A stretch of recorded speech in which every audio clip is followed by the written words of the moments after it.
G'day, mate. 40 here. So if you've watched this show recently, know that I think it's absolutely clear that the United States is losing because of this Israel-Hamas war. It is diverting the attention of the U.S. president and the U.S. foreign policy establishment away from that which is most important, and that's containing the rise of China. China is America's #1 geopolitical threat, and anything that detracts from our attention on our principal enemy is going to be a loss. Also, there's the threat of wider escalation in this war, which would divert more and more American resources away from dealing with our primary threat.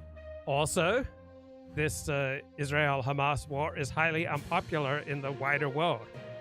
Most countries in the world are effectively siding against Israel in this conflict. They see numbers over 20,000 civilian dead, according to the Hamas-controlled Gaza Health Ministry, and they just think that, Israel's conducting a massacre.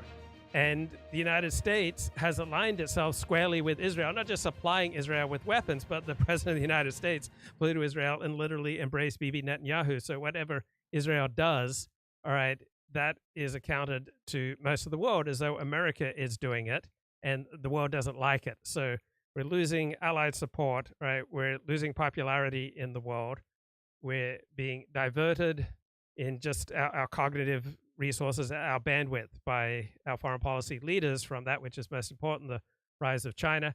Then we also have become unnecessarily heavily involved in Ukraine, which is diverting, more bandwidth and more resources and getting us into a dangerous situation where we increasingly have incentivized Russia to instigate all sorts of trouble for us in the world, which will just divert more bandwidth and more resources. So whether it's the Balkans or the Middle East or Africa, right, Russia is heavily incentivized to try to hurt and divert the U.S. wherever it can. If it can get U.S. paying more attention to Israel, which it's done since the Hamas attack of October 7, then the U.S. has less bandwidth and, in all likelihood, fewer resources to give to Ukraine.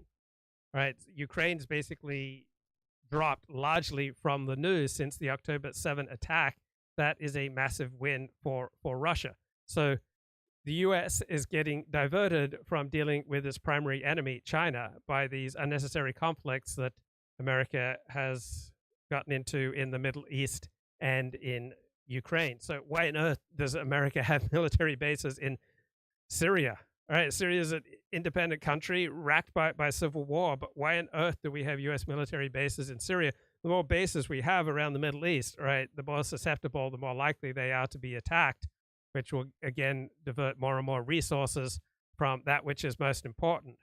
But according to the news media, the most important thing going on right now is Donald Trump is using Hitlerian language. Let's get something from Howard Kurtz. Period. Now, that doesn't sound like a terribly controversial comment, but for a long time, much of the media tried to play down or ignore. Okay, come on, here we go. Let's cue it up right, 40.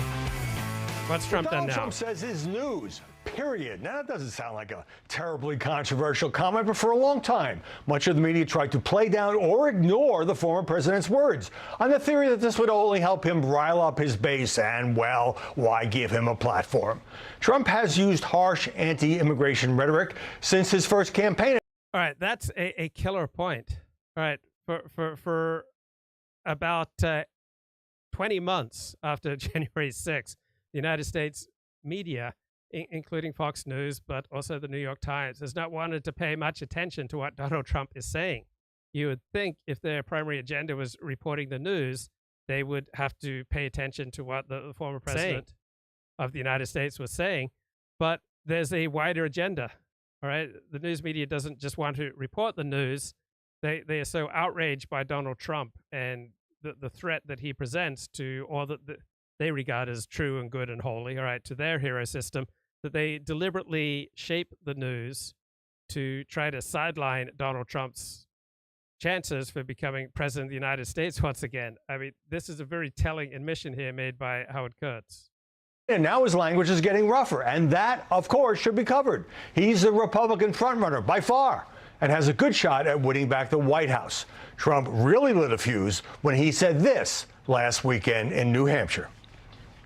They're poisoning the blood of our country. That's what they've done. They poison mental institutions and prisons all over the world, not just in South America, not just the 3 or 4 countries that we think about, but all over the world. Suddenly there was a media explosion with journalists and pundits accusing Trump of echoing the racist rhetoric of Adolf Hitler's Mein Kampf. Trump absolutely stood by his remarks in Iowa, but dismissed any Nazi influence. And it's true. They're destroying the blood of our country. That's what they're doing. They're destroying our country. They don't. Yeah, the Nazis talked about the importance of blood, but so essentially does the Torah, right? Hundreds of different groups have talked about the importance of blood. So invoking the importance of blood and just linking that to the Nazis is to take a highly selective perspective on history. I like it when I said that, and I never read Mein Kampf. They said, oh, Hitler said that in a much different way. You know, they're coming from all over the world. Right. If the Nazis say, you know, there's a law of gravity, right, that doesn't mean that the law of gravity is false. If the Nazis say that you should be kind to animals, all right, that doesn't mean that kindness to animals is false. If the Nazis say that, you know, water freezes at a certain temperature, right, that doesn't mean they're wrong. If the Nazis say it's good to have national unity, that doesn't mean national unity is wrong. The Nazis create activities for people to come together and be less lonely, right? That doesn't mean communal activities are wrong. Right? Just because the Nazis say or do something doesn't automatically make that thing wrong. Major media outlets are furiously trying to link Trump to Hitler, but is that fact or just opinion? I'm Howard Kurtz, and this is a special edition of Media Buzz.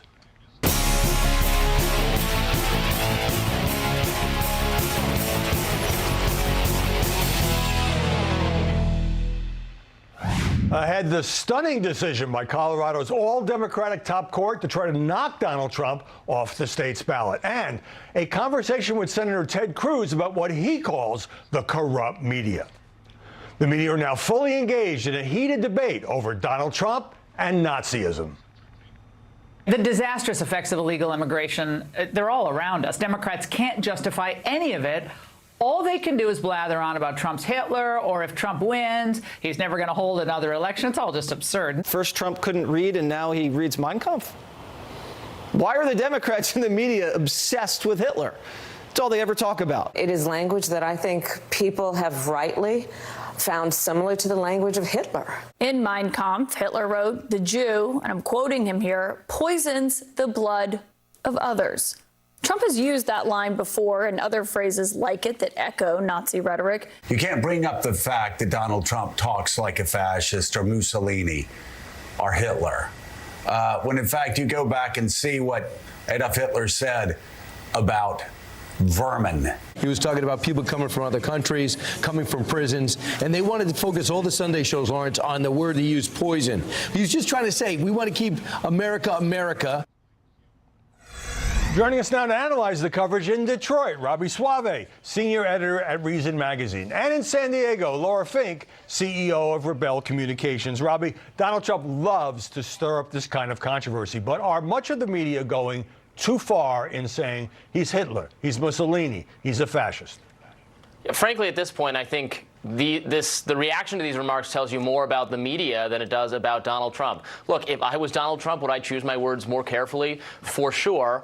But if this was a criticism that would stick, Trump is a Nazi, Trump is Hitler, it would have worked by now. It is the media's favorite refrain. The amount of coverage that this story got this week was baffling. The media thinks this is the playbook. If you explain to people how Trump is Hitler, they will stop liking him, they will stop voting for him. The reality is that's not true. There's a lot of frustration about the economic situation in this country. There is frustration with illegal immigration. Do I think Trump should choose his words more carefully and distinguish between illegal immigration and just immigrants in general? Absolutely, because he needs to bring in new voters and he needs to win them over with, I think, more favorable rhetoric. But come on, Hitler, Nazi, like no one is buying that anymore. The media says that about, first of all, every Republican, and they said it about Trump for 10 years, and it doesn't work. Well, let's see what Laura says. You could make a case that the former president is using increased Back when he said, look, I've never read Mein Kampf, and Hitler was in a whole different context? Well, you know, that sort of backwalking and gaslighting is, as you've said, And if Hitler had read Mein Kampf, if Trump had read Mein Kampf, so what? Speeches by his bedside. Trump told the radio's Hugh Hewitt that I know nothing about Hitler. Robbie, let me play some sound for you, kind of a hallway debate between Republican Senator J.D. Vance and AP Chief Congressional Correspondent Lisa Mascaro. The idea that I am well aware, you just framed your question implicitly assuming that Donald Trump is talking about Adolf Hitler. It's absurd. It is absurd. You guys need to wake up and actually do some journalism. Should he use different language then? Because that is language that Hitler used. Here's the problem with that question and that framing. You are allegedly a journalist. Robbie, what do you make of that exchange? Look, I frankly understand the frustration. I can't believe we're talking about this, but Adolf Hitler was referring specifically to the Jews, a racist, genocidal policy, obviously implemented by the Nazis. Yes. Donald Trump was describing illegal immigration into the country, something most Americans think should be controlled, not that they should be killed or anything racial pogrom against them, but just that for the country to maintain the country, we need better and stronger policies so that people can enter legally and work here and contribute to the country. I don't want to shut off immigration entirely. I don't think most Republicans want to do that. We need people to work here and contribute to our economy. It's not anti-immigrant at all. And we're a nation of immigrants, and Trump could absolutely make that clear by avoiding this kind of rhetoric. I'm not saying he shouldn't. I'm not saying he doesn't deserve any criticism. State all of that. I mean, DeSantis, frankly, had more of a chance against Trump before all of these indictments came in, before the Mar-a-Lago raid. It's created a total rally around the flag effect for Donald Trump. It has made.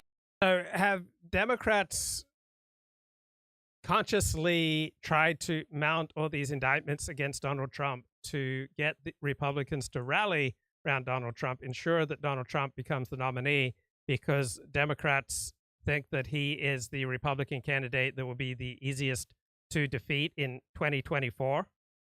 I mean, that's a strategy that sounds rational, makes sense to me for the Democrats.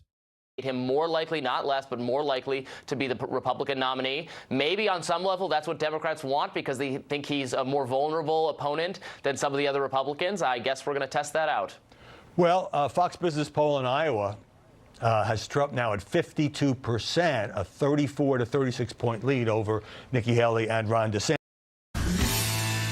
Campaign buzz. Colorado's highest court has ignited a massive media uproar as 4 of the 7 democratically appointed judges attempted to knock Donald Trump off the primary ballot, relying on language from the 14th Amendment against insurrectionists holding public office. The ruling, already being appealed to the Supreme Court, or Trump plans to do that after the holiday weekend, uses an anti-democratic tactic in the name of protecting democracy, even drawing criticism from Trump's GOP rivals. We don't need to have judges making these decisions. We need voters to make these decisions. This is the worst legal take I've ever heard. It's absurd. It's absolutely absurd for a non-lawyer to sit here and say that minus a confrontation with someone who has not been charged, much less convicted, that the court can take them off the ballot. It is a shameful moment in American jurisprudence. America is seeing the ultimate in election interference. If people keep looking for loopholes to excuse Donald Trump for accountability against the Constitution, that's where you reap the whirlwind. This is not partisan. This is about applying historic principles. Do judges randomly decide that he's an insurrectionist, or do people on cable news shows decide he's an insurrectionist, or does he actually have to be convicted of insurrection by federal prosecutors? President Biden briefly addressed the matter with reporters. Is Trump an insurrectionist, sir? I don't know whether the 14th Amendment applies. I'll let the court make that decision. But he certainly supported an insurrection. And no question about it. None. Zero. Robbie, they were practically popping champagne corks at MSNBC when this broke. At Fox, not so much. Here you have the Colorado court saying, we declared Donald Trump to be an insurrectionist, booting him off the ballot in the name of protecting democracy with about the most anti-democratic move I can think of. That's exactly right. Democracy dies in darkness. That's what the Washington Post invented their new motto to be during the Trump years. This has been the constant refrain of the mainstream media that democracy democracy itself is at stake because of Donald Trump. But here they are. Here is Democratic appointed judges using totally anti-democratic means to keep him off the ballot, to prevent you from voting for him. If the American people think Trump's activities on and before January 6th constitute an insurrection, then they can hold that against him and vote for an opponent. That is what our system says. We trust the people to make these determinations. I have my doubts that Donald Trump, even if you think that maybe he tried to stay in office via extra legal means, that it constitutes insurrection akin to what Confederate officers did, taking up arms, breaking away from the Republic, occupying territory. None of that is what happened. You can dislike Trump, you can want to hold him accountable, but this is the court making the decision for you, and I can't think of anything more anti-democratic than that. Okay, some good points there. I mean, a lot of good stuff in this Media Buzz show by Howard Kurtz. Great way to kick off the show.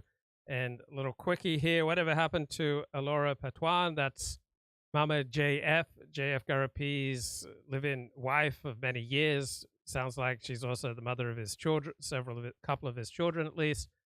And JF says, "Where's your wife?" "I don't know." "I don't care." "Why don't you care?" "Because she left me and I have a better girlfriend now." "Murderer?" "Meh, no." So a lot of people have pointed fingers at JF Garapi as being responsible for his wife's disappearance. He says he dropped her off at a gas station about 6 months ago, and she effectively hasn't been seen since. So what are the odds that this woman is still alive? And JF portrays it as she's some kind of female James Bond, and she's a survivalist, and she just wanted to go off and live in the woods and live off the grid, and that's what's going on. Count me highly skeptical. Now, is Israel winning this war in Gaza? I mean, I sure hope so. I'm a strong Zionist. I want the Jewish state to be strong and secure.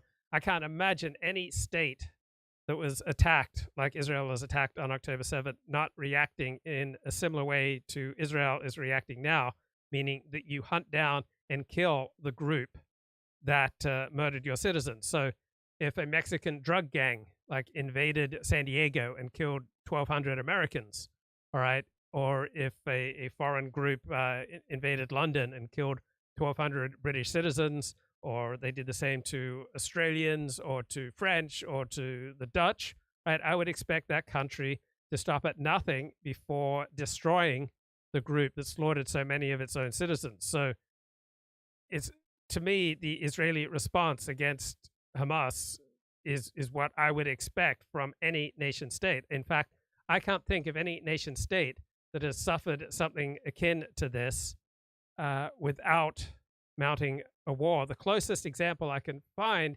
is India. India suffered some Muslim terror attacks, around 2010, 2011, and they didn't attack Pakistan, all right? So that's the closest example I can think of a nation state suffering, this sort of terror attack. But even then, in India, it wasn't hundreds and hundreds killed. What was the total death toll? About 100 as opposed to 1,200?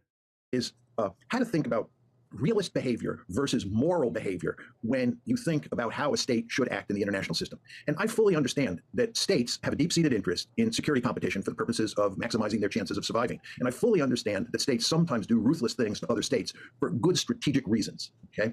But at the same time, there has to be a moral dimension that underpins how states behave towards other states. And as long as there are no sort of strategic reasons or realist reasons for behaving ruthlessly, states should go to great lengths to act in a moral way. I have no problem making that argument. And I think in the case of what's going on inside of Gaza, there is no strategic reason for Israel to destroy Palestinian society, to kill huge numbers of civilians. It just doesn't make good strategic sense. And I believe it is morally wrong. So this is why I am so deeply opposed to it. I think there's no question that Israel has the right, I use that word loosely, it has the right to go after Hamas. Hamas attacked Israel. Israel can go after Hamas. And I understand that as Israel goes after Hamas, there's going to be collateral damage. Civilians are going to be killed. This happens in wartime. It is regrettable, but it is a basic fact of life. That's very different than purposely targeting civilians for the purposes of inflicting massive pain and punishment on them. And again, this has no strategic logic. There's no sort of realist reason for doing this. And therefore, I think it's deeply wrong. Do you see any chance at all America will, in any time, close to now, turn off that tap? It's a rare occasion when the United States puts coercive leverage on Israel, especially when it comes to dealing with the Palestinians. And that's because any government, including the Biden administration, understands full well that if we are to get rough with the Israelis, or we were to get rough with the Israelis, the Israel lobby would come after the administration, hammer. Okay, here's Mearsheimer. Is Israel winning the war? I thought this was a bracing commentary. Well, it's very hard to say exactly how much damage they've done to Hamas because there's just not much information. The Israelis control who gets into Gaza, who gets out, what they see. And therefore, there's not a lot of hard facts in the media. And that includes the Israeli press as well. My sense is that they're not doing very well at all. First of all, the Israelis only control about 40% of Gaza. Just think about it. They control 40%. That means the other 60% is territory where Hamas can go and the Israelis can't get at them. Second, the Israelis have not captured any hostages. That's quite surprising. If they haven't captured any hostages, that probably tells you a lot about their ability to find the Hamas fighters. Furthermore, if you look at the number of people that the Israelis have killed, the number is about 20,000, as you said before. And most people agree that about 70% of that 20,000 is women and children. So that would be 14,000. That means that the Israelis have killed 6,000 males. Now, those 6,000 males were certainly not all Hamas fighters.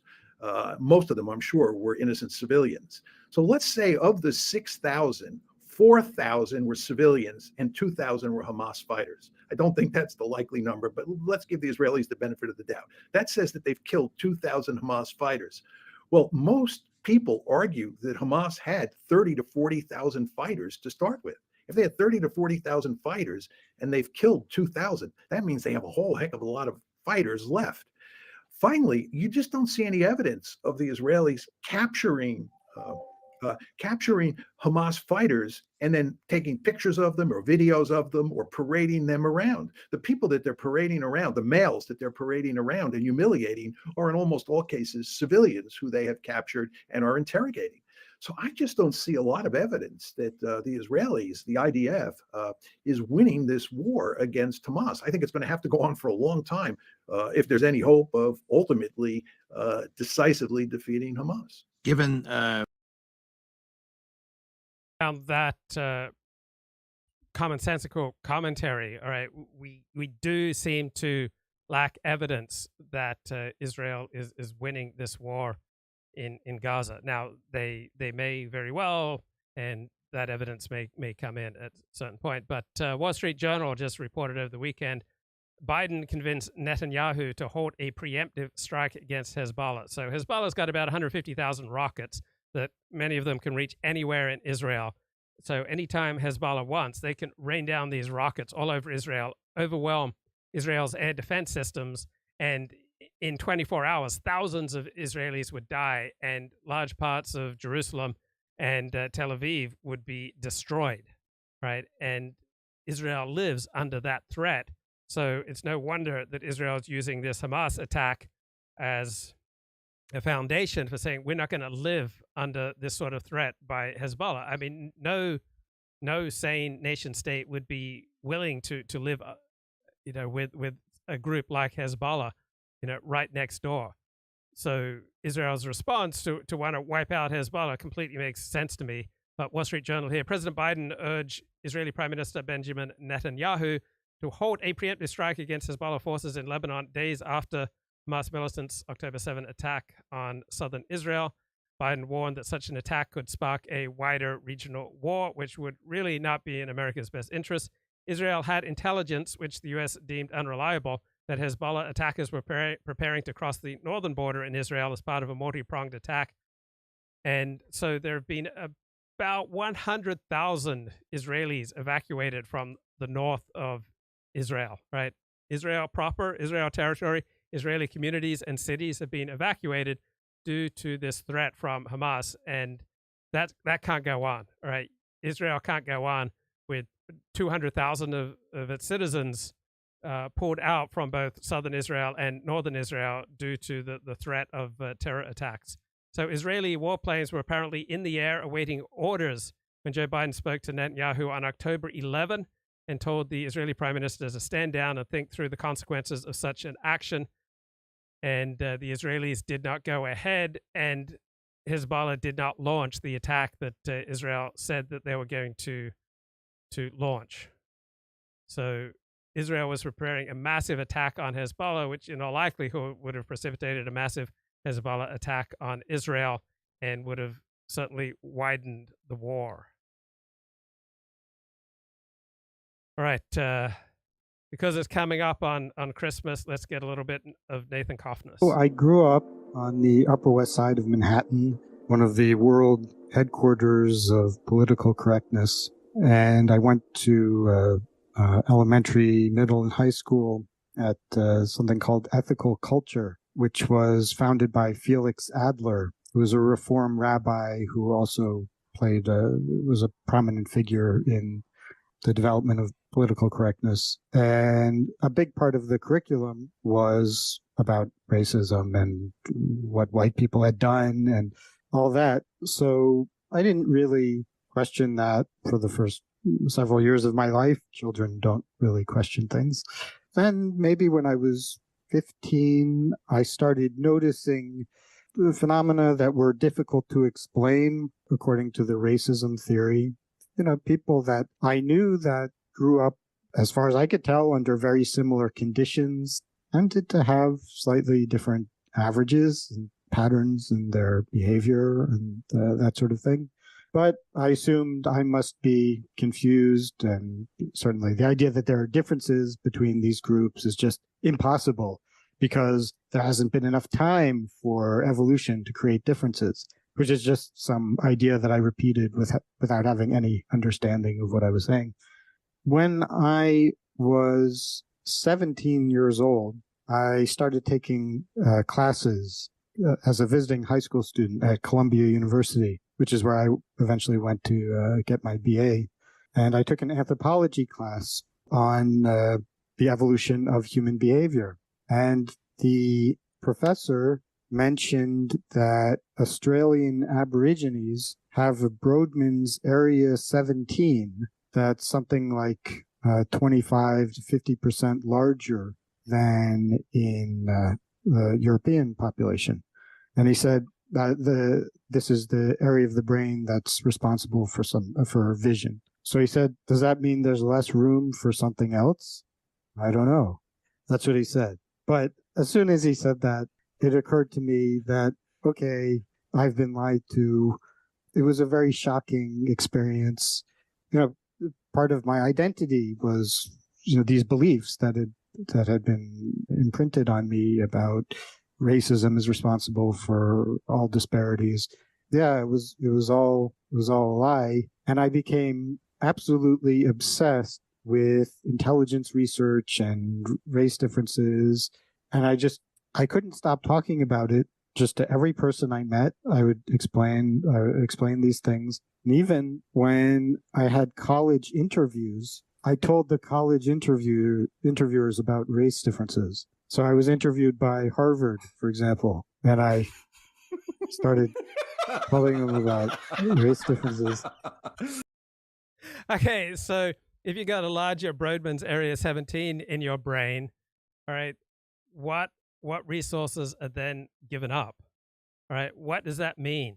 Right? Is there then less room for something else? And obviously, the more the United States, for example, is occupied by the Middle East and occupied by the war in Ukraine, right, the fewer resources they have to devote to their principal enemy, China, and the rise of China and containing China. So just as with the human brain, so too in international relations, all right? If you get highly developed in one area, that will inevitably take away from your life or your strategies in another part the world or your life. So Oliver Cromwell says, Luke hates his audience. Like, where on earth would you get the idea that I have that, passionate a feeling about my audience? I'd say in my waking hours, I think about my audience less than 0.1% of the time. So I'd say I probably think about myself about 90% of the time. And then about 9% of the time, I think about the people who are closest to me. And then maybe 0.1% of the time, I perhaps less than 1.1% of the time, I think about my audience. So people will try to manipulate you as you go through life, particularly if you give off the vibe that you're easily manipulated. And so the idea that I would hate my audience, no, I don't allow you to have a veto over what I say and do. Right? I am not going to conform myself. I'm not going to twist and contract and push and pull myself into being something that you desire. Right? I am going to try to create the best show that I can and the best life that I can. And sometimes creating the best life that I can means that I do no substantive streaming for a month. And so my life is more important to me than my live streaming. And I recognize that everything I say and do on a live stream is going to feed back into my real life, even if people that I'm interacting with in my real life don't actually see what I'm saying. I am influenced and I am affected and I am changed and I am trained by everything that I say and do on a live stream. So I comport my live stream and try to comport my life in my best interests. And my best interests may not be identical to your best interests. Different people have different interests. All right. So I'm not just creating for you right now. Right. I'm creating live streams that I hope will go down in history, that will resonate in history. Gentlemen, the things that we say and do here, they will echo through eternity. I love that movie, Gladiator. There's a terrific Russell Crowe oration there. A little bit more here from Fox News on recent U.S. Supreme Court ruling. Well, that is the question, Robbie. Just briefly, first of all, I bet a lot of money, if I was a betting man, that Supreme Court will overturn this. But what if red states just retaliate by kicking Joe Biden off the ballot, saying, he didn't protect the border? I mean, we could plunge into chaos. Right. What if they say that anyone who supported Black Lives Matter, some of those protests became violent, things were burned down? Will they say, well, that was supporting an insurrection? This would be a kind of tit for tat that we don't want to play. It'd be very harmful. People should, of course, be able to vote for Joe Biden or Donald Trump or one of Donald Trump's opponents in the Republican primaries. Actually, there are people running against, you never hear about this in the mainstream media, but there are people running on the Democratic side against Joe Biden who are not getting heard from at all, that he's just ignoring. So let's be principally pro-democracy on all fronts. Gotta go. Laura Fink, Robbie Swaby, thanks very much for joining us this holiday. Okay, thank you. Thank you very much. So how much of Gaza supports Hamas, right? In 2006, Hamas elected Gaza to run Gaza. They won that election. And now there's polling that indicates that a vast majority of Gazans support the Hamas massacre of Israeli civilians on October 7th. So if that polling is accurate, all right, that would make the Israeli intense destruction of Gaza make much more sense, right? If you're going up against an implacable enemy who supports the massacre of your own civilians and they're right on your next door, it would make sense that you'd be ruthless. That's often been leveled against Israel by people such as General Petraeus, who have said, look, let's learn from America's mistakes in Iraq and Afghanistan. Israel doesn't want to occupy Gaza after this conflict. So we're left in a scenario where there are no solutions. Now, the war in Gaza is stuck in a lethal loop. Hamas says it won't release any more hostages until Israel stops the war permanently. But Israel won't even pause attacks until Hamas offers to release more hostages. And there is no sign that the UN can do anything to interrupt the cycle. After days of talks, nations at the UN still haven't come up with a resolution that they can all agree on. So is there any way out of this nightmare? Let's try to imagine a better future and then work out how we get there with Barak Sina, who is a senior research fellow at the Henry Jackson Society. Good morning. Thank you for coming in. Thanks so much for having me. So first of all, I mean, we were talking to a correspondent in Israel earlier on, and he was saying the real problem is no one is looking at what happens the first day after the war. Do we have any sense of what Gaza after the war could look like, could be governed? How's it looking right now? I think something that's often overlooked is the character, the culture that has been fostered, because that would contribute to a future Palestinian state. When we talk about a two-state solution, it's quite remarkable that we see it in an abstract humanitarian manner, but we don't see it in terms of the strategic implications that it holds for the West. What type of state would it be? Would it be an Iran client state like Hezbollah in Lebanon or like the Houthis in Yemen? Would that bode well for our security? And in order to determine that, I think it's important to unpack the sentiments that exist that has been deeply ingrained within the Palestinian population over generations. And there are two polls there are a number of polls out there, but there are two polls in particular that are very mainstream polls, and they echo one another. And I think that they've been quite overlooked, and it gives us a sense of what the Palestinian population is actually thinking. So very recently, the Palestinian Center for Policy and Survey Research, they polled the Palestinian population in West Bank and Gaza, of which 72% of respondents believed that Hamas was correct for conducting the October the 7th massacre. This was echoed by the Birzeit University poll on November the 4th. It has the Arab World for Research and Development that posed the question, how much do you support the military operation carried out by the Palestinian resistance led by Hamas on October the 7th? In Gaza, 63.6% supported the attack, and in the West Bank it was higher, it was 83%. Now, even earlier than this, you could say this is a product of increased radicalization due to the conflict, but in June, prior to the October the 7th attacks, the Palestinian Center for Policy and Survey Research noted that in Gaza, 79% and in the West Bank, 66% favoured forming armed groups such as Lions Den and Jenin Battalion to strike at Israel. More than 85% said that the Palestinian Authority had no right to arrest members of these armed groups to prevent them from conducting attacks against Israel. So in that case... Right, so what are the chances for some peaceful resolution of this conflict with these kind of attitudes? Israel's strategy of annihilating Hamas would sound like it's not going to work, because you can't defeat an ideology. And it sounds like, if those polls are correct, that if there is a support for... Well, you can defeat an ideology. It's not the same as defeating a nation state, and it's not the same as crushing the military capabilities of a terror group, but you can defeat an ideology. Usually an ideology that is embraced by a nation state, such as Nazism and Germany. All right, Nazism was crushed effectively when Germany was crushed. So yeah, you can defeat an ideology, right? ISIS was crushed. Well, that ideology, isn't there just a danger that another group like Hamas... Okay, let's welcome to the show Elliott Blatts. What's going on, bro? Blessings, bro. Merry Cofnas.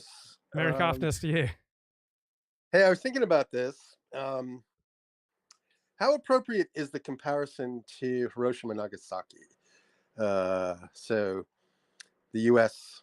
dropping of an atomic bomb on Japan during World War II versus, Israel's pretty, robust response. Yeah, robust. Yeah. Yeah, I think it's very it's very similar. I think it makes it, because there are very good arguments against dropping the nuclear bombs and very good arguments for dropping them. Most of us are not losing sleep over what was done to Japan in the dropping of those nuclear bombs, and most people who support the Jewish state are not losing sleep over, Gaza and suffering too. So yeah, I think that there are a lot of similarities, and with all comparisons and analogies, you can find lots of ways where the analogy and comparison holds up, and then you can find ways that it doesn't hold up. But to me, I think there is a good comparison. Yeah, I was thinking.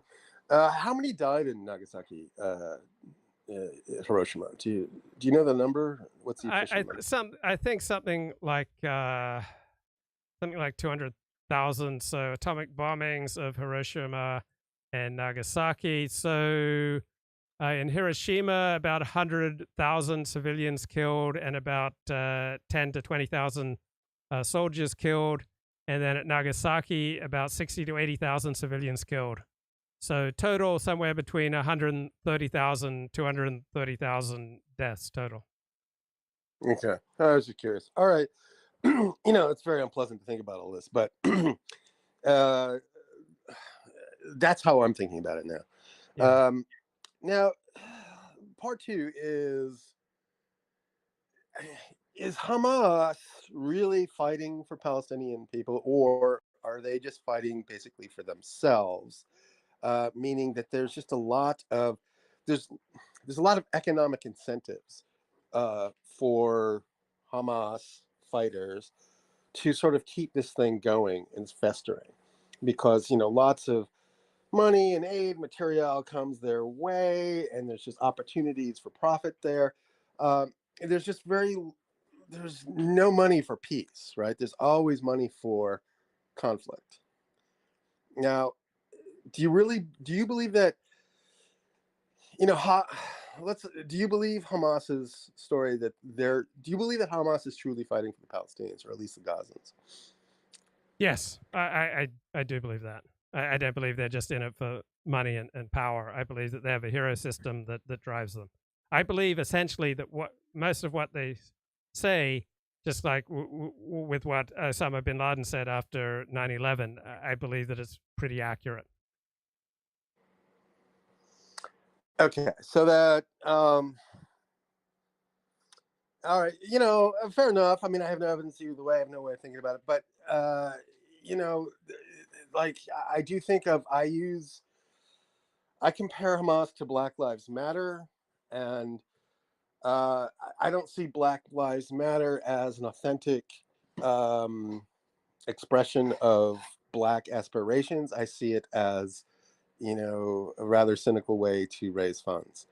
And these, we can talk about the origins of Black Lives Matter, etc. But all of these sort of protest groups, or these quote unquote liberation groups, they're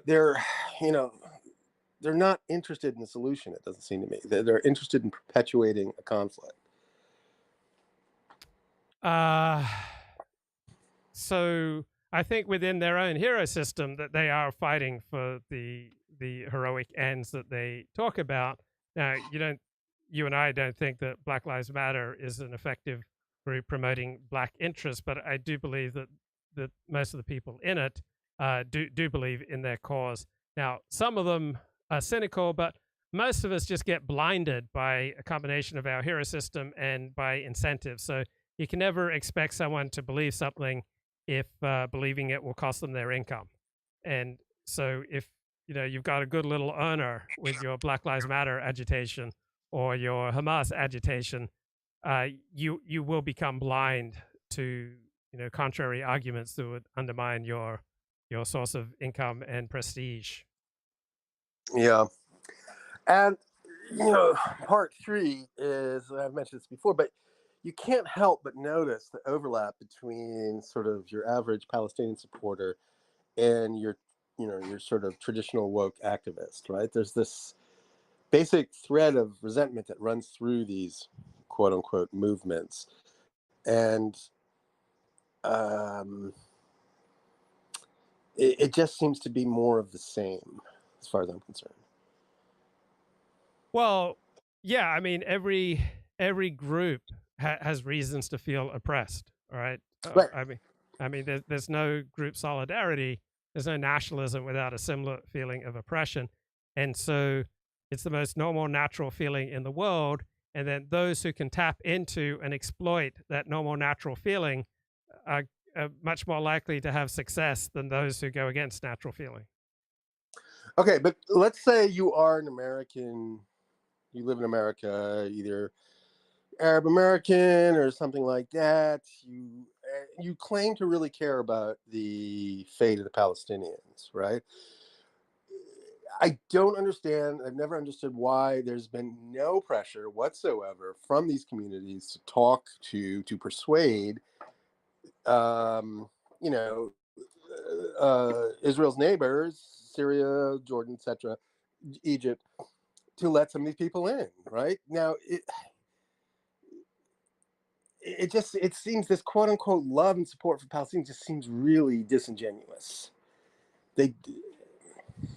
Yeah, I don't think it's disingenuous at all. By persuading these neighboring states to take Palestinians in, you are signing off on the ethnic I'm not talking cleansing. about the converts. I understand the reason that I sorry to interrupt like that, but because we've been down this path, I want to talk about something slightly different. Like I understand why those countries don't want them to accept them, but what I don't understand is why there is no pressure, right, from Palestinian advocates for them to accept them. That's because those Palestinian advocates would be advocating for acceding to the Jewish state's ethnic cleansing of their people. Why would they accede to that? Why would they support that? And what would be the repercussions for them in communal life? They would be shunned at best, if not assassinated. All right,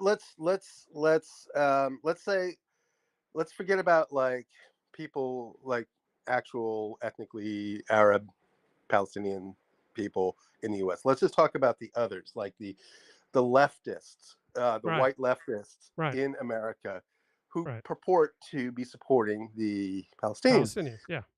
There's no effort. I don't see any voices making this claim. You would expect a few, wouldn't you?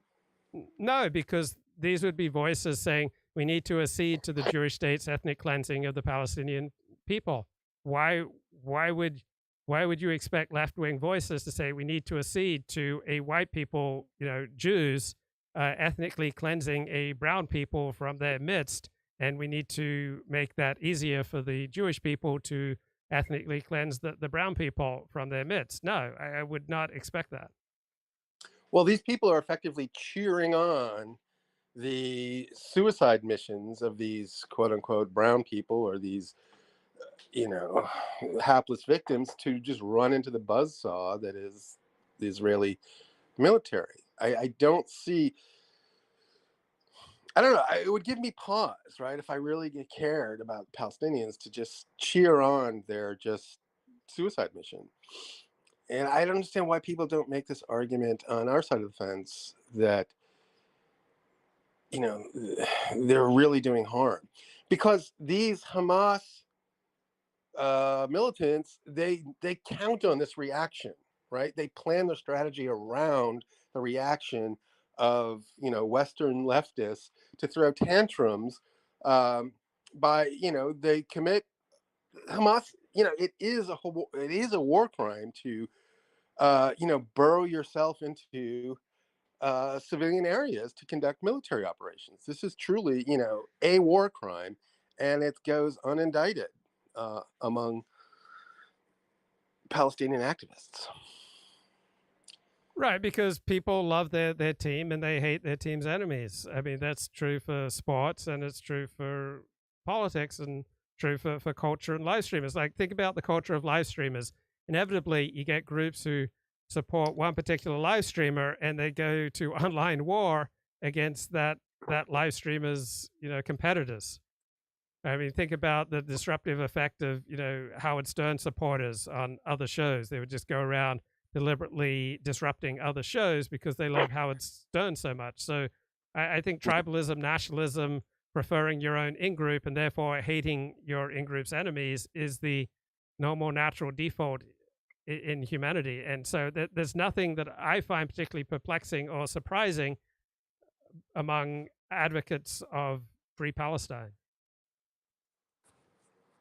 I'm not perplexed. I'm not surprised by this because I see it as bullshit. I see it as, just resentful people, trying to nail their color to the mast of another,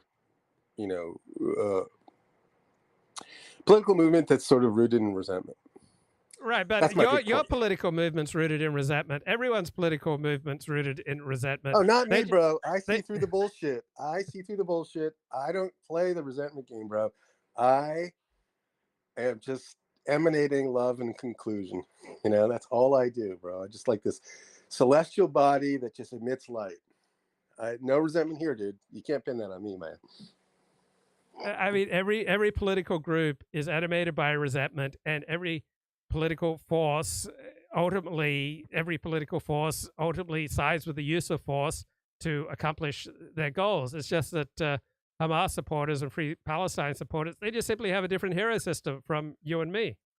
But there's no, objective hero system in the universe that rules one of us is right and one of us is wrong.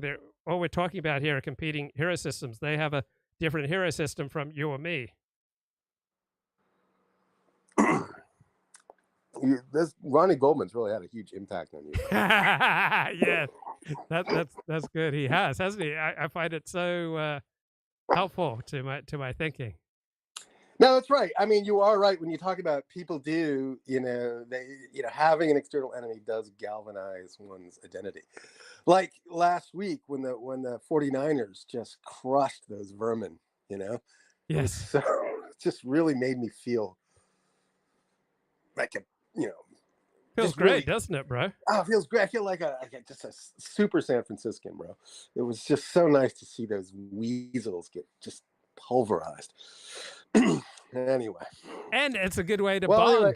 It's a good way to bond, right? You connect with your fellow San Franciscans and you get a testosterone boost. It's a very gossamer thin bond, bro. It's as soon as you walk out the door, the bond is shattered, though. Bro, it's as thick as you make it. Right. There's a whole loving family ready and willing to embrace you, but you have to do the work. It works if you work it. Keep coming back. It works if you work it. All right, well, today's the day. Doesn't work if you don't work it. No, it's bloody hell. This is why you're not getting the benefits. Today is not the day. The 49ers play tomorrow. The greatest game of the NFL season is tomorrow, and you weren't aware of that. We've got the 11-3 49ers against the 11-3 Baltimore Ravens at 5:20 p.m. West Coast time tomorrow, Christmas Day. It's just going to be an incredible game.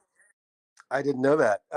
I thought the Ravens were in the other division. I thought they were the AFC. They're in another league, but they're in the American Football Conference, not the National Football Conference, but they still play each other. And so remember when the Ravens beat the 49ers in the Super Bowl? What was that? That was about 12 years ago?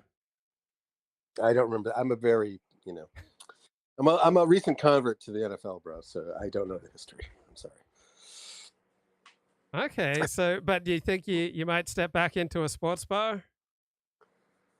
Well, it's Christmas, and I doubt the bar would be open on Christmas, would it? Yeah, you're right. You're right. I rocked up to a sports bar on Thanksgiving Day, and I was quite surprised and embarrassed to find that it was shut. You had a handful of beef organ capsules, and you were ready. You were going to order a water, club soda, and down the hatch they were going to go, and yet you were cock blocked. I was embarrassed. It's like, I was thinking, ordinary people know this. It's like you go to work and suddenly everyone exchanges, gives gifts on Christmas, but you weren't ready or prepared for this. So some normal part of, the human experience somehow has just like passed you by. So everyone gives you a gift, but you haven't gotten anything for anyone. Awkward. I've been there, bro. All right. Well, that's all I got, man. I don't want to draw this out any further than it needs to go. All right, blessings, Merry Cofnas. Okay, Merry Cofnas to you. All right, let's tune in here, get a little bit of Fox Raising News. tensions and ramping up attacks in the Middle East. The Pentagon says a U.S. destroyer in the Red Sea shot down several drones Saturday, all launched from parts of Yemen controlled by Iran-backed Houthi rebels, all appearing to target commercial ships sailing in international waters. No word of injuries, but the U.S. calls it an escalation of hostilities. Hello and welcome to a special edition of Fox News Live. I'm Anita Vogel. Arthel Neville and Eric Shawn are off this weekend. Hi, Brian.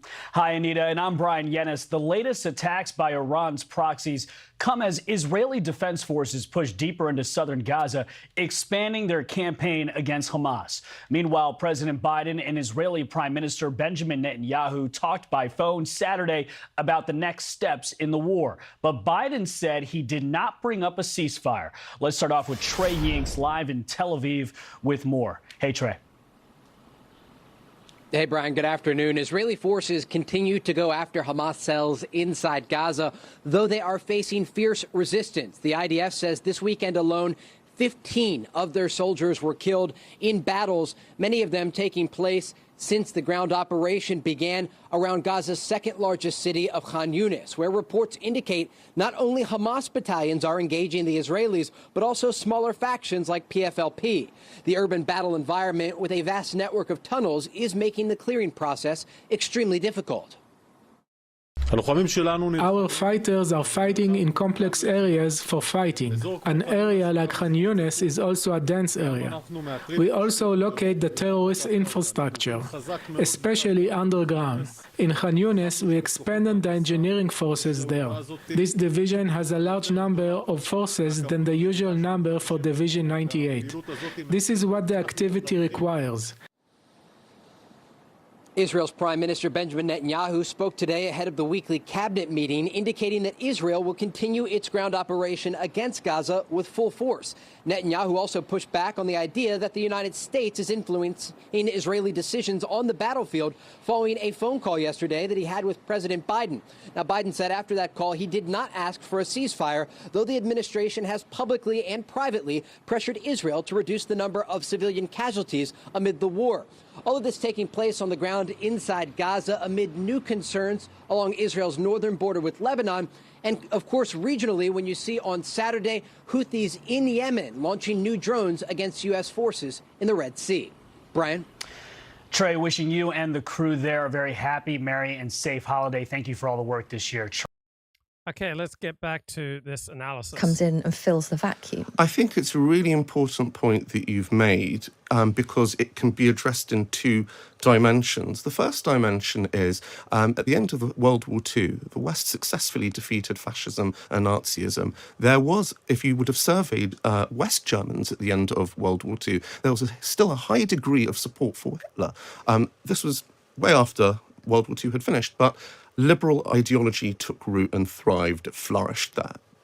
The second thing that is also important, by the way, we also beat communism at the end of the Cold War. We are not really afraid of communism taking root in Europe or fascism and Nazism taking root. The second thing is about counter-radicalization.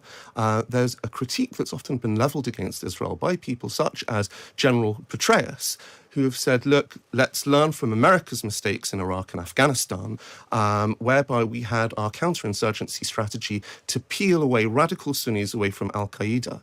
That only worked very briefly during the 2007 surge when American forces were stationed there and occupying that area. As soon as US forces left, it spiked once again.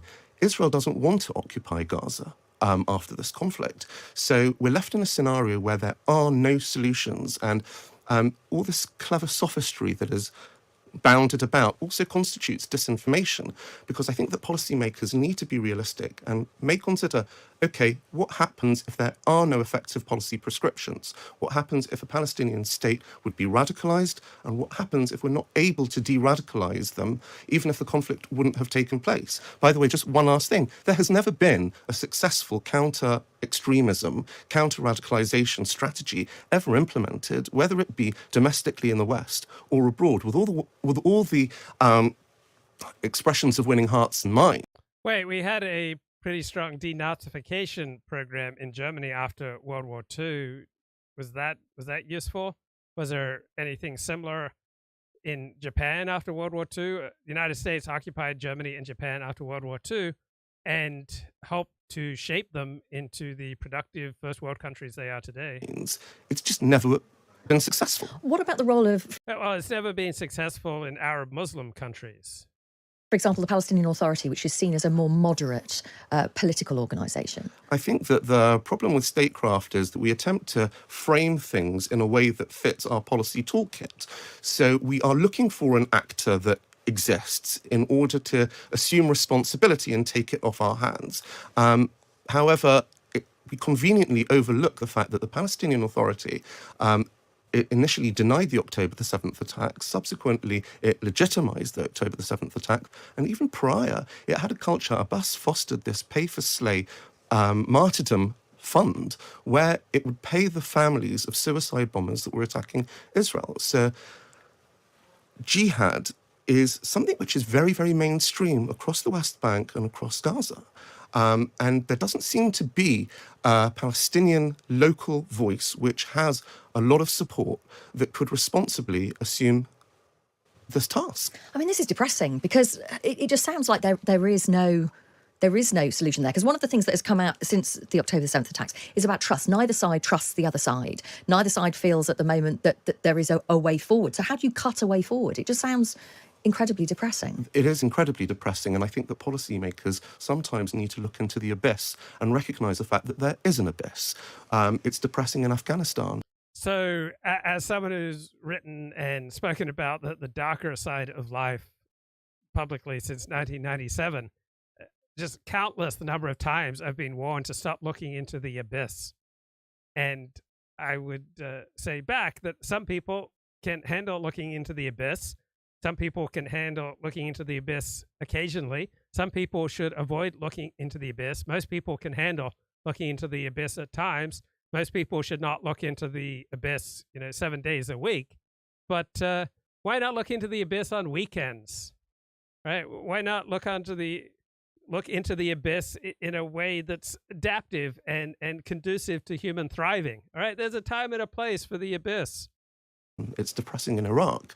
If I look across the Middle East, apart from Gulf states that seek to economically diversify, it's incredibly depressing. I mean, look at Lebanon. Iran has had this strategy of utilizing its proxies to turn states into failed states or failing states. When Iran looks like the abyss is like Adderall. All right, if you are diagnosed with ADHD and it's a proper diagnosis, then taking Adderall will calm you down and it will enhance your life. But I know a lot of people who've taken Adderall, without a prescription, and it's made them hyper. It's made them unable to sleep. It's had a devastating effect on your life. So some people can handle some caffeine, some chocolate. Other people need to completely avoid these substances. And some people can delve into the abyss. Some people can handle their Adderall, and some people can't. We have to be cognizant of our weaknesses. at Lebanon, it doesn't look at Lebanon. Like, we all have an erotic roadmap, right? We all have love maps, all right? We all have erotic scenarios against which we will feel almost helpless. And I'm a man of tremendous dignity, right? I am not innocent. I am not without knowledge of acts of love, right? I have experienced acts of love. I've experienced incredibly intense pleasure. And I've experienced the most intense pleasure in my life from, one-on-one encounters with attractive young women. And these were not democratic, right? These were not open to the world. These were not inclusive, right? I was not looking to bring everyone into this, intense thing that we had going on, right? It was a closed interaction. And if either one of us, we didn't talk about this, but if either one of us strayed out of this, closed circle, then that was the end of our relationship that facilitated these intense acts of love. So I'm a man of tremendous dignity and restraint. I'm not going into great detail about, acts of love, but suffice to say, there are certain scenarios, there are certain journeys along my love map that are just incredibly enticing to me that significantly reduce my abilities to do other things when I start undertaking those journeys. And so someone who's been on a path towards emotional sobriety over the past 10 years, I found that it serves me to not get started on these love maps, all right, unless they're going to be completed in a fashion that is conducive to human flourishing. But if it's just going to be some kind of onanistic journey, then I want to avoid taking the first step on these erotic love maps. Now, I may take the first step, then I want to avoid taking the second. If I take the second, I really want to avoid taking the third.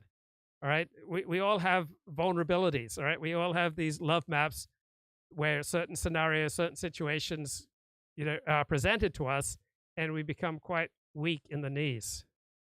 It looks at Hezbollah, right, which is much more powerful than the Lebanese army. It is the de facto state in Lebanon. If it looks at Yemen, it doesn't see Yemen, it sees Houthis.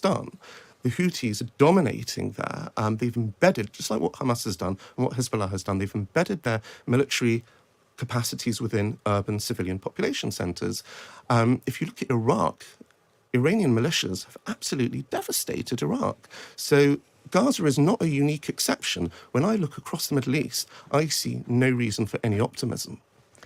Gosh, well, listen, thank you so much for coming in and speaking to us this morning. Very grateful to you. That is Barak Sino. Will stop regardless of what the United Nations, passes as a resolution until they feel they've at least degraded Hamas to a point where they're not an immediate threat to Israel before they then look at transitioning to what they're calling this low-intensity conflict. I wouldn't be fooled by that.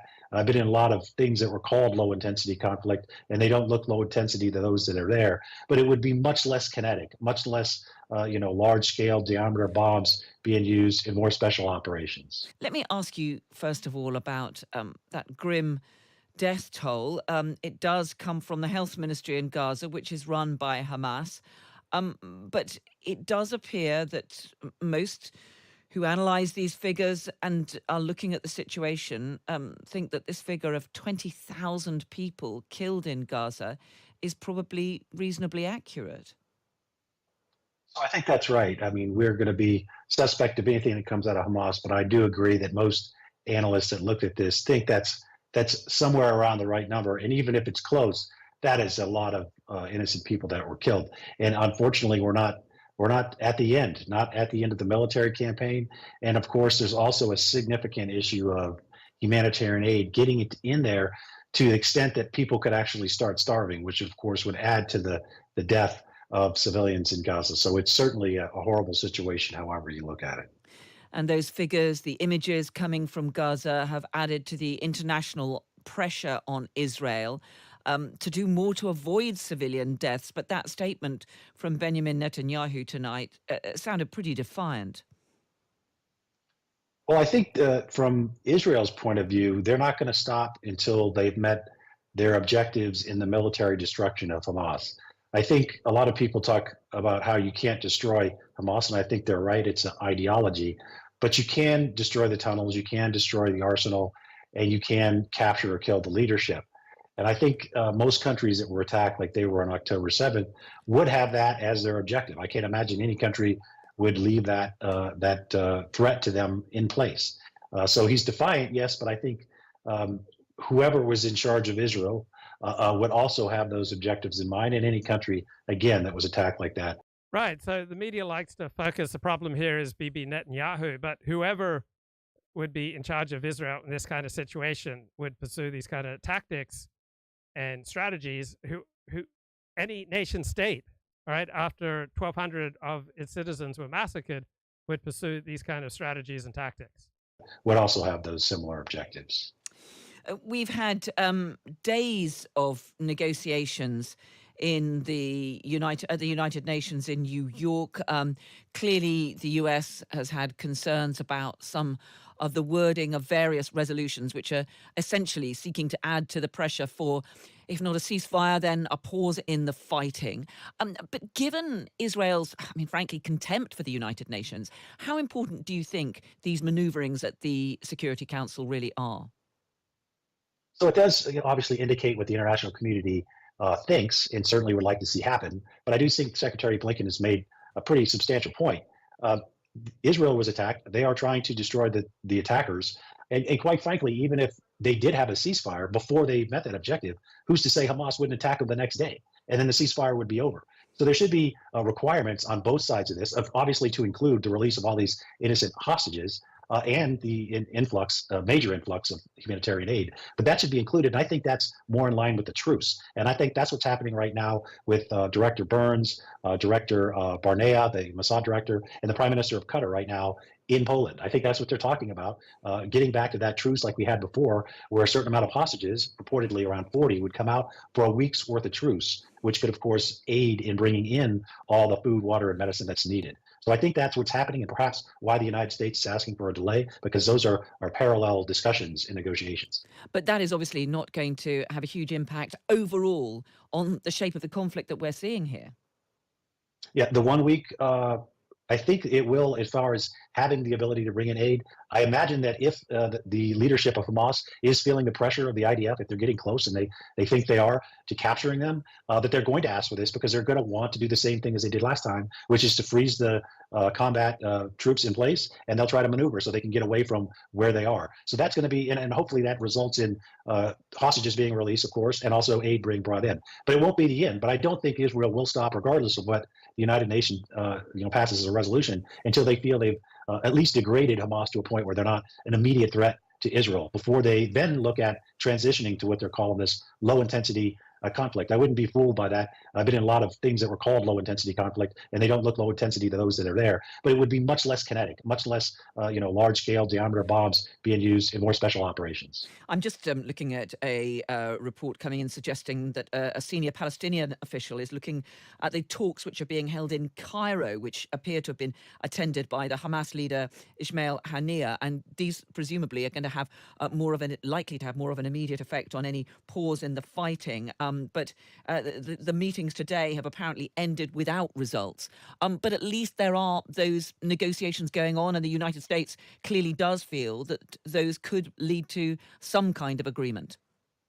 Yes, and I think that there's a connection there. So Haniyeh's in with the Egyptian intelligence service in Cairo, and then you have the other intelligence chiefs, include the Right, so the person speaking here is former United States Deputy Assistant Secretary of Defense for the Middle East, Mick Mulroy.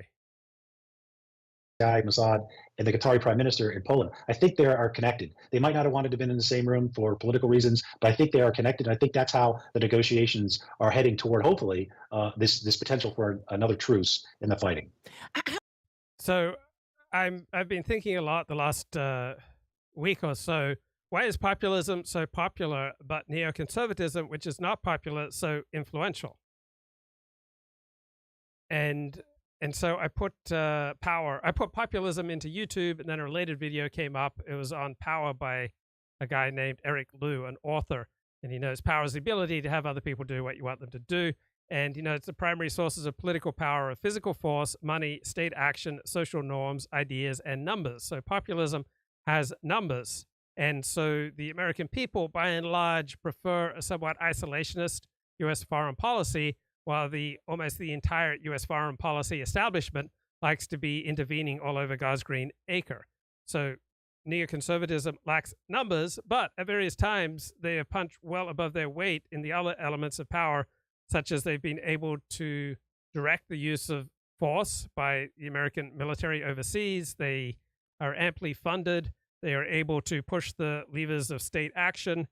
They have been incredibly influential with regard to social norms and ideas because they're so well funded. So there are dozens of scholars who pump out books and articles and media appearances, pushing the interventionist neoconservative line for more use of American armed forces overseas, right? Their supporters are few, but their powers at times have been quite vast. And one formidable neocon think tank is the Institute for the Study of War. So ever since the October 7 attacks by Hamas on southern Israel, I've often left Fox News on in the background when I'm doing other things, like I'm listening to a podcast or I'm cleaning, and I just have Fox News playing in the background. And I haven't noticed one expert come onto Fox News since October 7 and urge a more restrained, more isolationist, a more humble U.S. foreign policy. It just seems like every single expert going on Fox News is promoting more American intervention overseas. One formidable neocon think tank, which keeps ending up in the news and supplying experts for the news, is the Institute for the Study of War, right? And it was founded in response to the stagnation of the Iraq and Afghanistan wars, and its core funding is being provided by defense contractors. So the Institute for the Study of War, pushed a hawkish American approach for more U.S. military intervention overseas. They wanted to arm the quote-unquote moderate rebels in Syria so that a state friendly to the United States would emerge in the wake of the fall of Assad. We have constant support for missile strikes on Iran and using the surge strategy in Iraq. All right, more and more U.S. intervention is what these neocons favor. So which think tanks, by contrast, favor a populist foreign policy that is tailored to American interests? I can't think of one. So which pundits favor the same thing? I can only think of Tucker Carlson.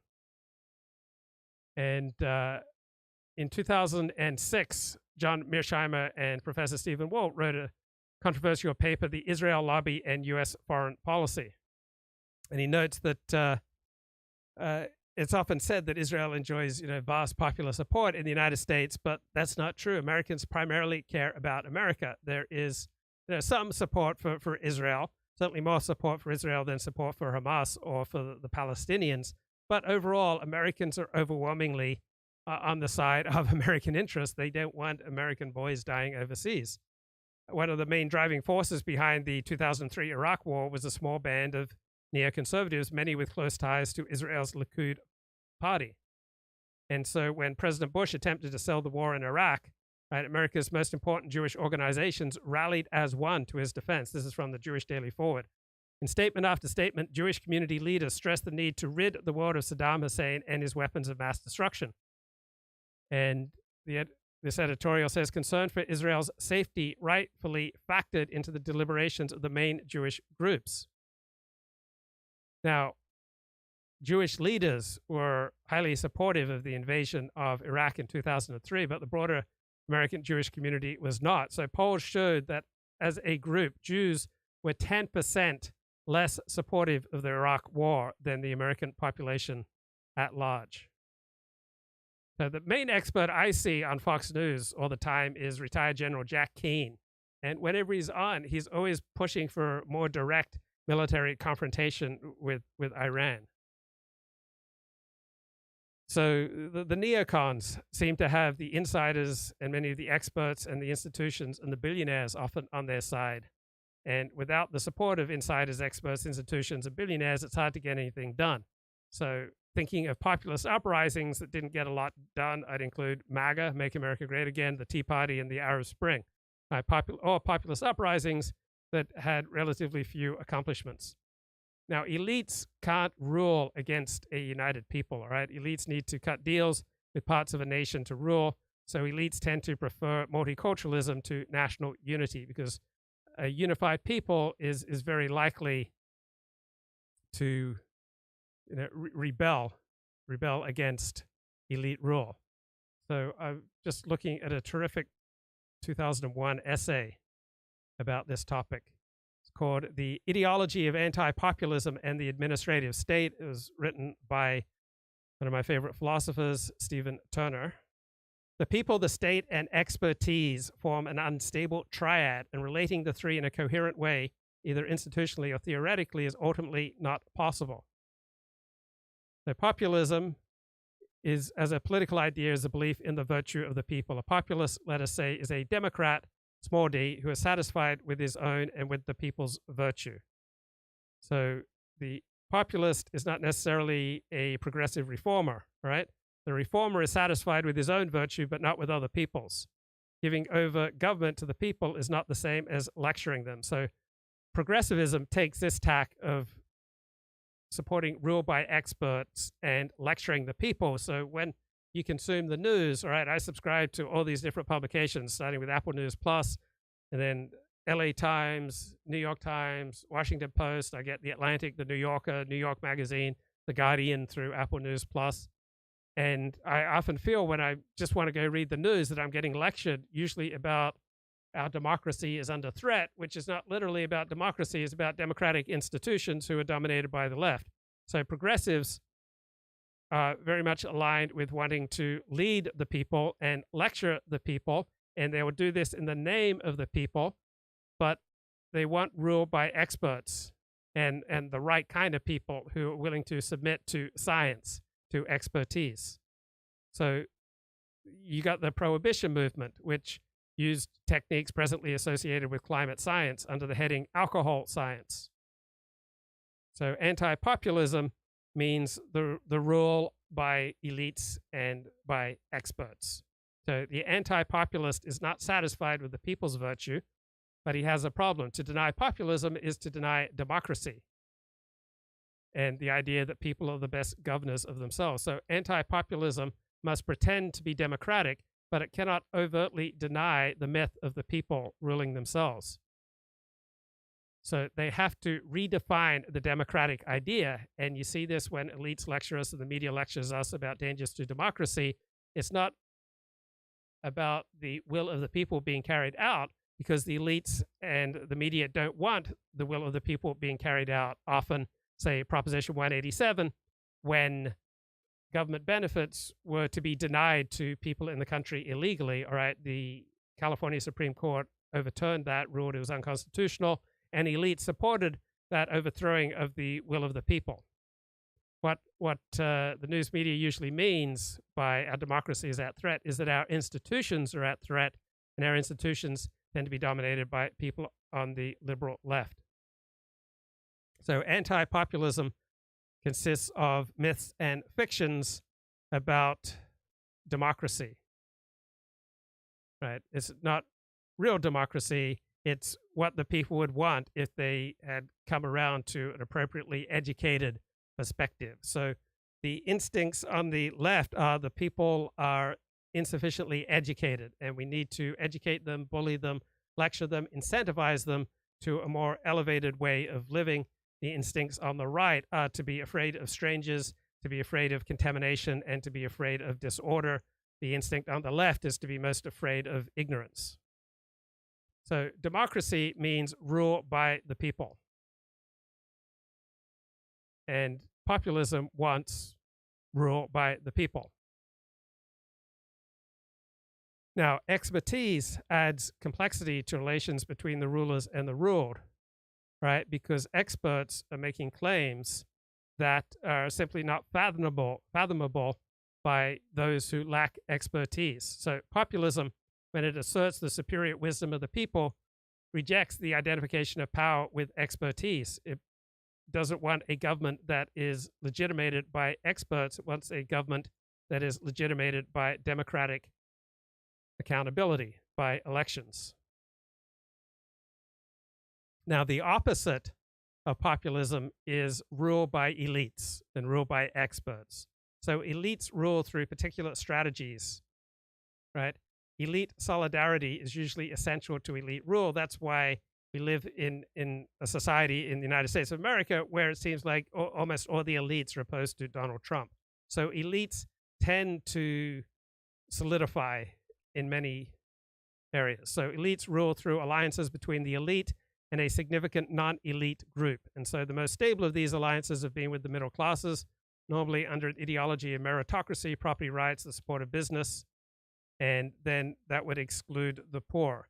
But an upstairs-downstairs alliance is always possible. That's what we have with the Democrats. They ally with the top of society and the bottom of society against the white Christian middle. So pluralism favors the elites because it provides more opportunities to change alliances. Populism, by contrast, must produce unity in the population to effectively counter the elite, and must therefore transcend differences between segments of society in the name of the people. So both the left and the right populisms are anti-pluralist. Right? Populism cannot succeed if the elite uses its alliance-making power to divide the movement. So to the extent that elite rule depends upon manipulating and shifting alliances with non-elite groups, that is the norm. So an attack on pluralism is usually experienced by the elite as a threat to elite rule and a threat to institutions who are dominated by elites. Like everything's going to go to hell, right, if we don't have pluralism. All right, saying 40, we are over an hour into this stream. You haven't played anything from Decoding the Gurus. Like, what the heck is going on here? Latest Decoding the Gurus was a decoding of Sam Harris. So let's do a little bit here on Sam Harris. Right, so here we go, a bit chat about that. And it's not just anonymity. Anonymity is part of it, but it's also people you know who are captured by their echo chamber, which you're not seeing, right? Like it's this illusion that you're inhabiting the same space with the people you're in conversation with, but in reality, they're talking to their fans. You're talking to your fans. You have weaponized your fans against their fans, and vice versa. And without even necessarily thinking in those terms, those are the network dynamics of what's happening. And I just kept getting. At one point, I recognized that, barring some, bad health outcomes among friends and family over the years, objectively, the worst things that had happened to me in a decade were the result of my engagement with Twitter. And in many cases, the only bad things that had happened to me in a decade of any significance at all was born of Twitter. Fair to say, not a big fan of the Twitter. This comes up quite a lot in Sam's own episodes and in all our conversations. Like, he takes the leaving of Twitter to be highly significant, and he regards social media as hugely deranging of his priorities and other people's priorities and that kind of thing. So I think for Sam, it's symbolic or illustrates a broader theme. We could say more about that. Has Sam got more to say about this? Yes, he does. Here's what life after Twitter is like. What is life like after Twitter? It is immensely improved to a degree that I find actually embarrassing in retrospect, because it's proof that I was needlessly degrading the quality of my life for it was 12 years technically. I think it was probably 5 years where it was actually degrading the quality of my life. But it was in retrospect, it was a psychological experiment that we all got enrolled in, and no one read the consent form, much less signed it. And it has given for me, if you're someone who has a significant platform and you're at all controversial, I think it gives you a sense of what the world is, which is basically false and destructive to your the feelings you have for the rest of humanity. It was kind of sort of incrementally, like a slow ratchet, but never to be reversed. Often undetectable, but still nevertheless always in one direction, changing me into a misanthrope. Again, it's fair to say that he regards this as very important, right? 12 years of his life essentially is balance thrown out of whack because of a social experiment that he didn't read the terms and conditions for. I know a lot of people, Matt, some people might say that. Right. Sam Harris has a PhD. He's got an IQ of 140, 150. This is nonsense that Sam Harris didn't know what he was doing. Sam Harris wants to externalize his problem.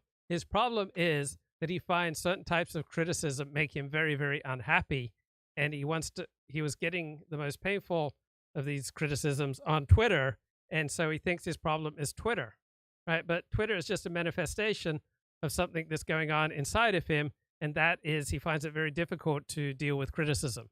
Finds it very difficult not to have control, and the idea that anyone can just push back and criticize him, he finds that unbearable, right? But the inability to deal with criticism, and the inability to deal with Twitter is just a reflection of him being ill at ease with himself. Like, I've met Sam Harris. He's a very tense person, right? He's not someone who radiates, ease and comfort with himself. And he wants to blame this lack of comfort, right? He wants to blame, these mental health problems on an external source. He wants to blame them on Twitter. But the source of Sam Harris's problems are Sam Harris. And he, he's got his own meditation app, and maybe this has helped him somewhat. But these are just all external practices that haven't resulted in the significant emotional change, emotional maturity that would rework his inner soul so that dealing with criticism becomes less painful for him. You and I have the same pathology, right, of Twitter addictions, and I might lend credence to that, but I can't help at times when people are talking about social media in this way thinking, at times I just stopped using Twitter for a couple of weeks or whatever when it annoyed me too much. The issue is when you're at that scale, you can end up trending or something like that. But I guess the issue for me is just exercise self-will and don't use it if you don't like it. Yeah. I know a lot of people are wringing their hands about what social media has wrought on society. I'm not saying it doesn't have all these deranging impacts, but I just feel like stop doing it. I guess it's the same as me with like coffee. Just don't drink it. Okay, I'll play that Charles Johnson clip from Angel Dust. It's not. When it becomes my business is when the U.S. steps out of line and continues to pick a side.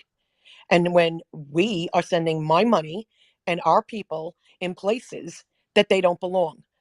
When I say I'm for America first, I'm for America first. Anyone that doesn't like what I say, how I say it, or I don't pick a side they don't like or they like is too fucking bad. That goes for Charles. That goes for Stealth. That goes for any motherfucking body. I don't You've care. been tagged in these spaces, and I don't want to be rude to you about this. Just to be clear about this, you and Boxing and a few of the others that are in these spaces are known to push the Bibi line, and I'm just letting you know. No, I don't push any Bibi line. You have no proof of I'm that. just letting you know But you that keep you're spouting, already on a list. You keep You can spouting continue. ginger, You can and I'll continue listen. talking over me I'll if wait. you want. But you're on a list, and so the question for you is: do you want to continue with this behavior as we wrap up? Are you threatening me? Because I'm not let me threatening hit you. I'm record telling you. so I can I'm get telling you this. that you're on a list. Let me get this on record. Oh, So please do. I mean, just are be you very clear about it. And by the threatening way, you've been recorded for the last 6 weeks on these spaces, just so you're aware. Okay, great. Like all of the Great. conversations that you had in all of these spaces, you've been recorded by an allied to U.S. intelligence service. So just to be very clear about this. All right, so this is a woman talking with Charles Johnson, and I'm putting a link to this show in the chat and on my video description. Just so you know that I know what you are, you're in trouble. And the question is, do you want to continue playing this game or not? It's up to you. Okay, Charles, you I'm not threatened me threatening once. you. And by the way, now it's you twice. can come Let's over go anytime. for a third. I'm happy to meet you in the streets. I'm happy to have you to photograph you and document who you are. And I'm happy to have you get registered under FARA as the Israeli influence agent that we know you are. No problem at all. Happy to do it. Charles, you are so whacked. Sure, I had now no I'm respect waxed. for you before you Very came simple, for me. very simple. You are a disinformation agent in these spaces. It's what you are. Now you may do it. You may do it because you get money from them. You may do it. Charles, where do we think Ms. G is providing? Oh, I mean, there's so many examples of her always siding with the Israeli cause or with the Likud cause. I don't want to be rude about it. I haven't listened to all, whatever. But what's happening is there are people in these spaces like me and others who are tagging people and then forwarding it on to the British or forwarding it on to people in the U.S. government. And we're tagging you guys, just letting you know, like, that's what's going on. And what will happen is you'll be identified if you're not already identified. And then you'll be added to a financial blacklist for basically pushing disinformation and talking points. Kind of like what happened to Tommy Robinson. What's the disinformation? By the way, what happened to if I Tommy may Robinson is an example of this, but there are other examples, right? Laura Loomer got debanked, right? There are many examples of people in these spaces that Charles, I ain't got shit. Come after me. I ain't got shit. Well, we'll see about that. I don't. Right? So I'm just letting you know, and I'm letting everybody who's in these spaces. I mean, Charles, should we really be taking it this seriously? Oh, we are taking it this though, seriously, just to be clear about it, because we're knowing that there are IDF task forces in these spaces that are pushing certain Likud lines. And what's happening is... you seriously give me too much credit, I'm just Charles. telling you, I got to tell you. this is what's happening right now.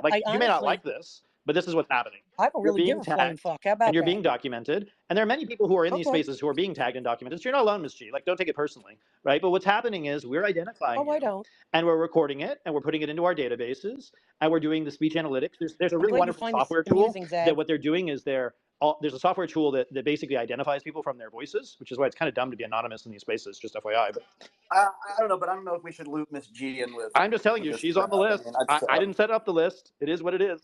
G list. But you know what? You know what, Charles? Have at it.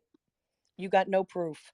Like I said before, and I'll say it again, I am a woman who lives in New York City who has family that is in Israel, Beersheba. And I do not like what happened there. So personally, my take is if you come for someone, you got to expect that they're going to come back at you. And that's all there is to it. As for what is going on there geopolitically and the involvement, listen, I am no geopolitical expert. All I'm saying is I don't want my country Your involved. country is paying That's where it billions of ends. dollars to the Israeli government. The U.S. government gives billions of dollars to And I these am aware, sites. and I am not okay with that. Uh-huh. So you have the same position Bibi Netanyahu does on the U.S. sending remittances, which is that you don't want to see it anymore, right? That's what your position is, the same position? I'm sorry, what's that? I don't understand. You don't want the U.S. government. I think Miss G wants to cut off funding. That's the same position Netanyahu takes. And then, of course, it never happens. How interesting. Listen, Netanyahu has said that they'd like Charles, Yeah, Charles, he made that first in the again, 1990s. Charles, He made that speech, and Charles, he again did it. Why is it so interesting that one woman's opinion, apparently she doesn't want the U.S. financially supporting Israel? Why does Charles Johnson find it interesting that one woman's opinion isn't automatically translated into American policy?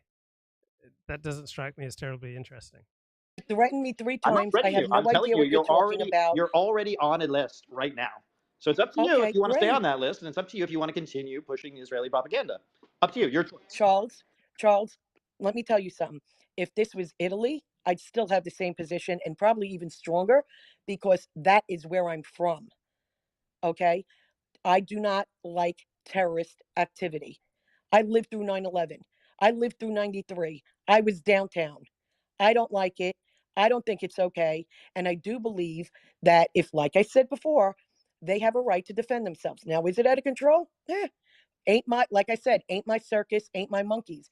Just don't send any more money and don't fucking look to send our people and our military there. That is it. And if you don't like it and you want to say, I'm on a list, Charles, I'm on.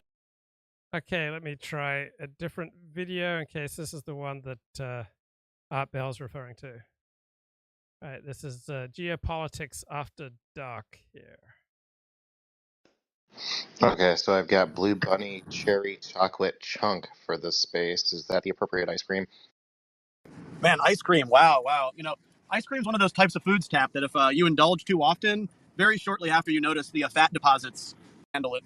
Oh no, it's not something I can do often. In fact, I had to step back for a couple months there. But there are times, especially at the end of the year, where it's like, oh yes, it's time for additional calories.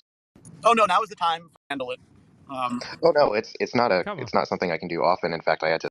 Come on, Art Bell, is this the video you want me to play? That I think any sort of perceived disruption could be quite bad for PR. And also, what does it say about these other Arab states? Can they not provide their own security? Increasingly, no. That's clearly the case. And why would you if you can get someone else to do it for you? Why dedicate your state resources towards that if you can continue to invest in businesses and infrastructure, et cetera? Same as why would we use our own oil when we can bleed the rest of the world dry and still have our reserves? Right, and I think SPR is something that we need to be very careful about. And in the future, we should maintain a certain number, and we shouldn't disclose it. And we should say, you can't use this for domestic political purposes. This is military reserve. This is for emergencies. Joe Biden, hands off. Keep your grubby mitts off of this stuff, you know? Yeah, SPR, and a Slocum should arrive. Yes, Slocum's big on this. Slocum thinks that SPR should become a matter of national security and not a campaign platform. But Trash. Listen, I don't know what the fuck happened with those groypers last night. I mean, these people are generally a waste of time.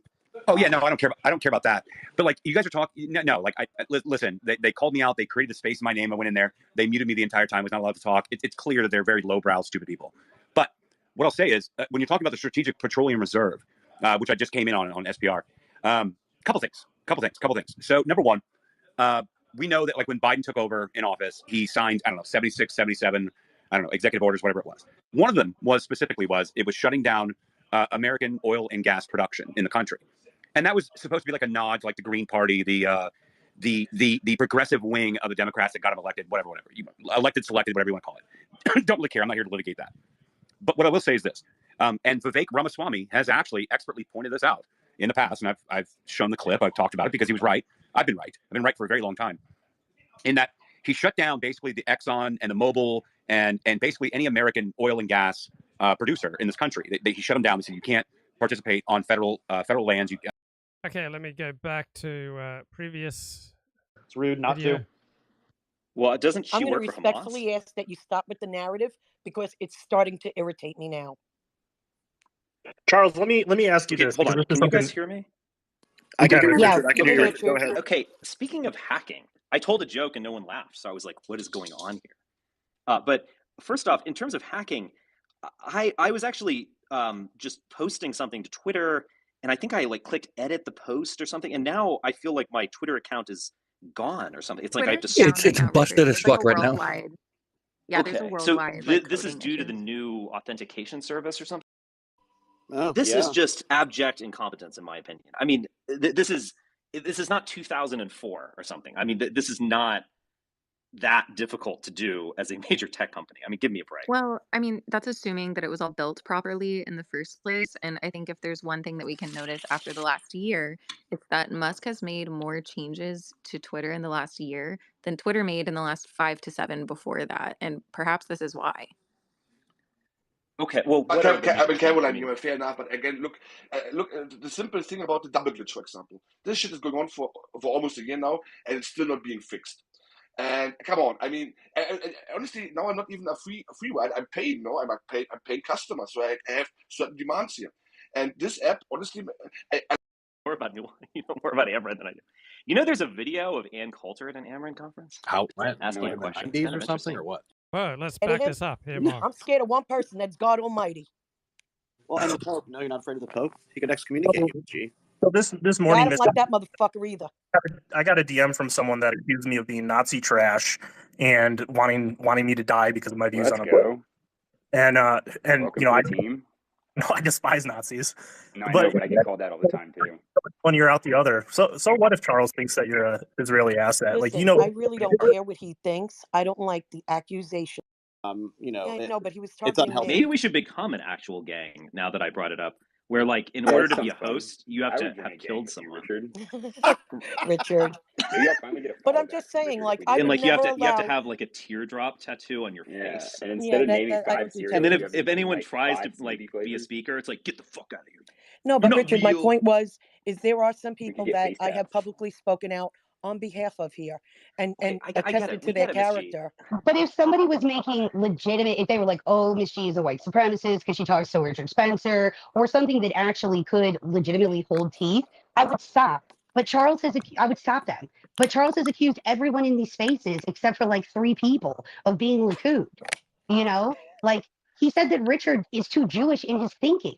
Like, how seriously are we supposed to take this? You know what I mean? That And might be his most It's not that. insightful It's comment. Deathly threats seriously, that apparently. Yeah, it's like bother that me. guy Yeah. at the Amran conference. Remember the French guy? He's like, he is like a Jew in the mind. Remember that? Oh, did Guillaume Fay say that? Might have been him. I don't remember. Oh, someone else did. You know more about Amran than I do. You know, there's a video of Ann Coulter at an Amran conference How? asking Like a in the question. 90s Kind or of something, interesting. or what?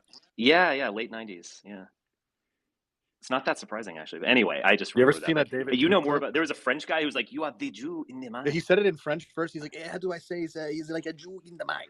Or whatever. That's kind of like me though. I think it's a compliment. Like, I don't know what to say. I mean, Sino he wrote the Likud chill Bible. confirmed. You ever seen that David Duke clip where he Richard's talks clearly about Likud. he's at the Amran No, Richard's conference, Mossad. Richard's Mossad. and he brings up the like the gates of Constantinople and who opened them or something like that. You ever seen that? Oh, the legend. Who opened the gates of God? Yeah. I'm sure you could take a wild guess who he thinks is responsible.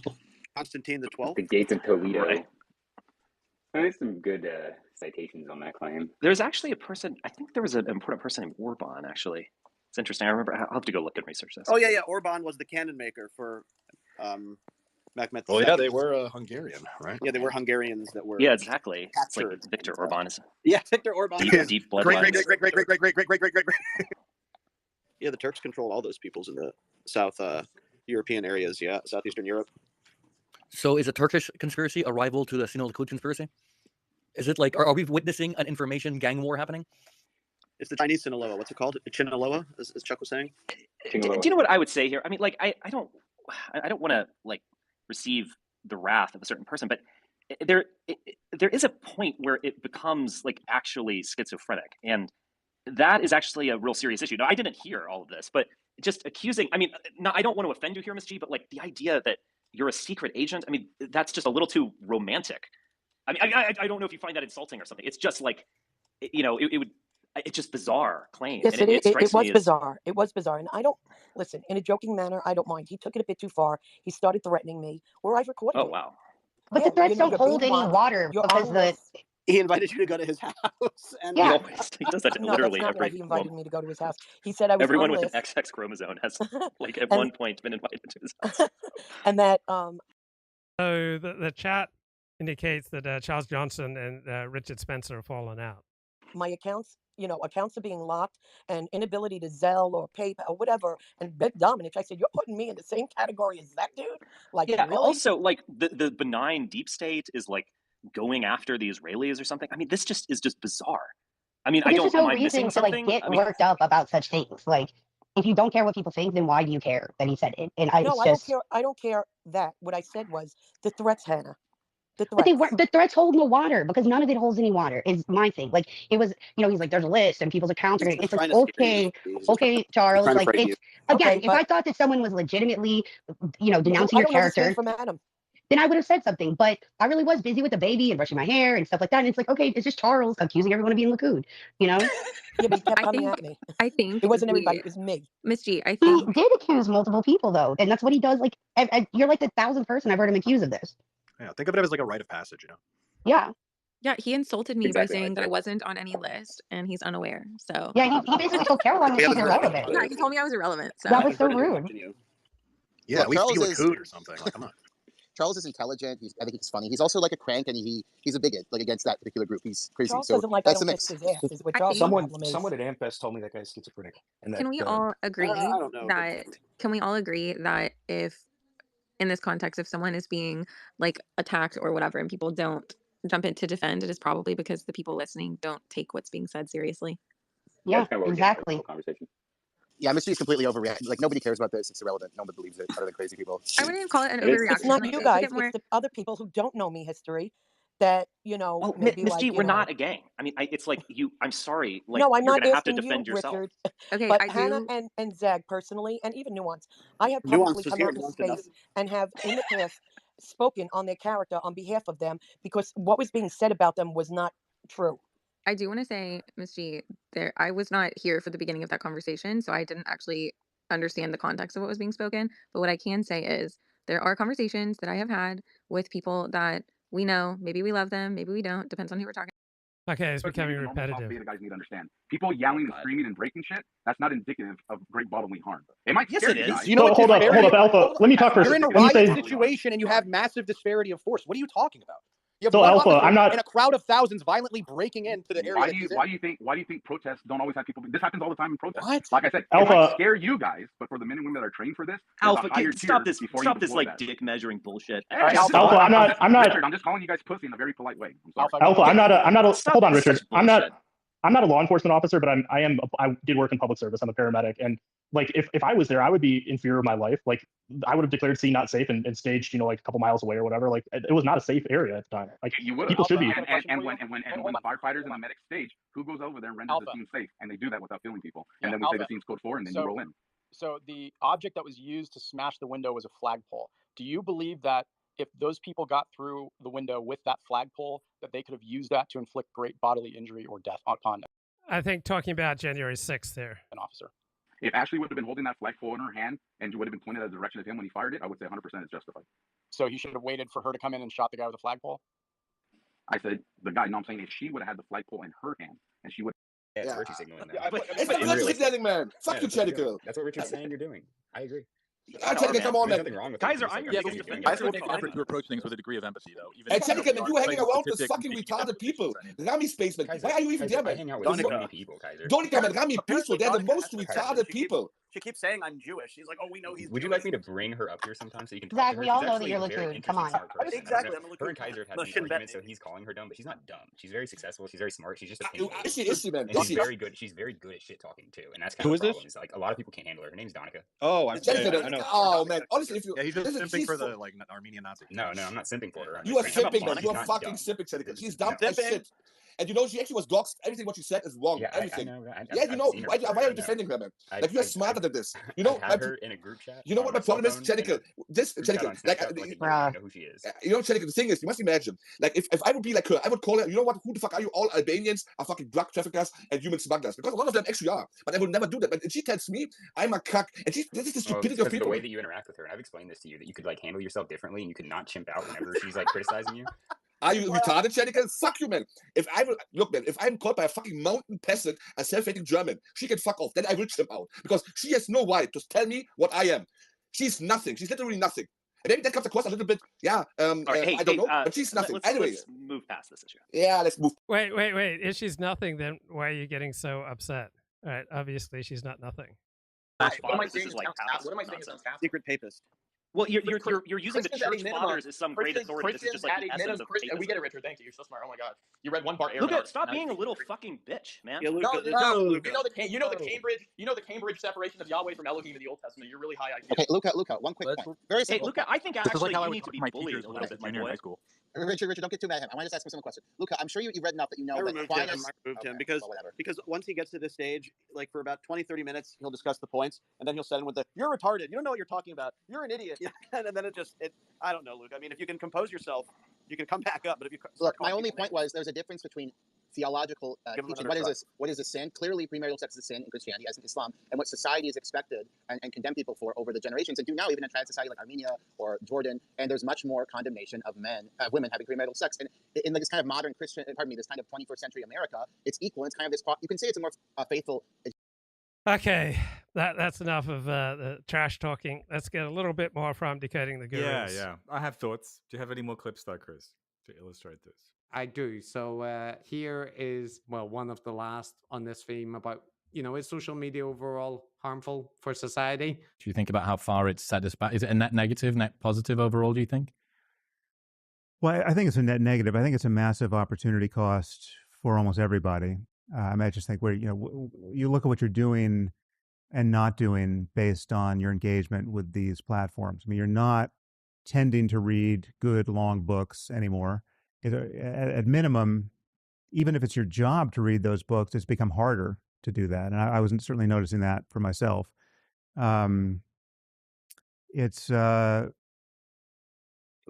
haven't found it harder to read books from being on social media.